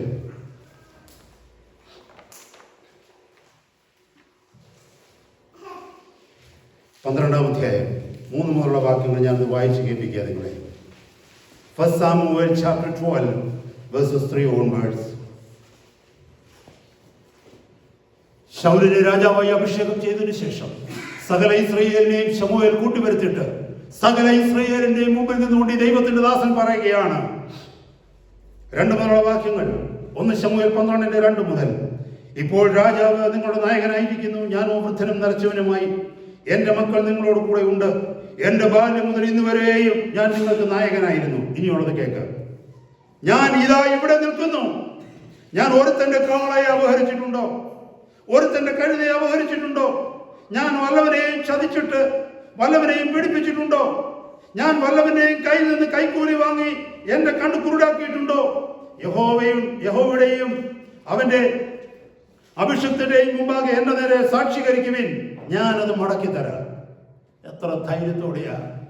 ഹല്ലേലൂയ! ഇസ്രായേലിന്റെ പ്രവാചകനായിരുന്ന, ന്യായാധിപനായിരുന്ന ശമൂവേൽ ഇസ്രായേൽ ജനത്തിന്റെ മുമ്പാകെ നിന്നുകൊണ്ട് പറയുക, നിങ്ങൾ എനിക്കെതിരെ വാദിക്കുക. നിങ്ങളുടെ ആരുടെയെങ്കിലും കയ്യിൽ നിന്ന് ഞാൻ എന്തെങ്കിലും വാങ്ങിച്ചിട്ടുണ്ടോ? നിങ്ങളെ സേവിച്ചതിന്, നിങ്ങൾക്ക് തന്ന സേവനത്തിന് പ്രത്യുപകാരമായി നിങ്ങളുടെ കയ്യിൽ നിന്ന് എന്തെങ്കിലും ഞാൻ വാങ്ങിച്ചിട്ടുണ്ടോ? അല്ലെങ്കിൽ എന്റെ ഇംഗ്ലീഷിൽ അത് വായിച്ചു കഴിഞ്ഞാൽ എന്റെ പോക്കറ്റിൽ ഇട്ടിട്ടുണ്ടോ എന്നൊക്കെയാണ് ചോദിക്കുന്നത്. അവിടെ എനിക്ക് സമയമില്ല ആ ഭാഗങ്ങളൊന്ന് എക്സ്പ്ലോർ ചെയ്യുവാൻ. എന്തെങ്കിലും ഉണ്ടെങ്കിൽ, നിങ്ങൾ ആരെങ്കിലും ഉണ്ടെങ്കിൽ പറ, ഞാനത് മടക്കി തരാം. ഇങ്ങനെ പറയാൻ എത്ര ദൈവദാസന്മാർക്ക് ഇന്ന് കഴിയും? എന്നെ കേൾക്കുന്ന സഹോദരന്മാരെ, ഹല്ലേലൂയ! കർത്താവിന്റെ നാമത്തിന് വേണ്ടി ഒരു ജനത്തെ ദൈവം എല്ലാ ദേശങ്ങളിലും ഒരുക്കിക്കൊണ്ടിരിക്കുക. ആ ജനത്തിന്റെ ഭാഗമായി നമുക്ക് തീരാം. ഹല്ലേലൂയ! ഈ കേട്ടിരിക്കുന്ന വചനത്തിൽ ഏതെങ്കിലും സത്യം നിങ്ങളുടെ ജീവിതത്തിൽ നിങ്ങൾക്ക് വെളിപ്പെട്ടു വരുന്നെങ്കിൽ, എന്നെ കേൾക്കുന്ന സഹോദര സഹോദരി, മാമോന്റെ വഴിയെ ഉപേക്ഷിച്ച് കർത്താവിന്റെ വഴിയിലേക്ക് മടങ്ങുക. ഈ ജീവിതത്തിന്റെ നാളുകൾ എണ്ണപ്പെട്ടിരിക്കുക. നാളെ ഈ ഭൂമിയിൽ നമ്മൾ ഉണ്ടാകുമോ പറയാൻ പറ്റില്ല. ഇത് കേട്ടുകൊണ്ടിരിക്കുമ്പോൾ തന്നെ കർത്താവിന്റെ വരവ് സംഭവിക്കുമോ പറയാൻ പറ്റില്ല. ഹല്ലേലൂയ! ഗേഹസി വഞ്ചിക്കപ്പെട്ടതുപോലെ, ബെലയാം വഞ്ചിക്കപ്പെട്ടതുപോലെ, ആഖാൻ തകർന്ന് തരിപ്പണമായതുപോലെ, യൂദാസ് വഞ്ചിക്കപ്പെട്ടതുപോലെ, ദേമാസി വഞ്ചിക്കപ്പെട്ടതുപോലെ, എന്നെ കേൾക്കുന്ന സഹോദര സഹോദരി, ശലോമോൻ വഞ്ചിക്കപ്പെട്ടതുപോലെ നീയും ഞാനും വഞ്ചിക്കപ്പെടരുതെന്ന് ദൈവം ആഗ്രഹിക്കുന്നു. നമുക്ക് കർത്താവിന്റെ സന്നിധിയിലേക്ക് നമ്മൾ തലകളെ വണക്കാം. കർത്താവിന്റെ സന്നിധിയിൽ പ്രാർത്ഥിക്കാം.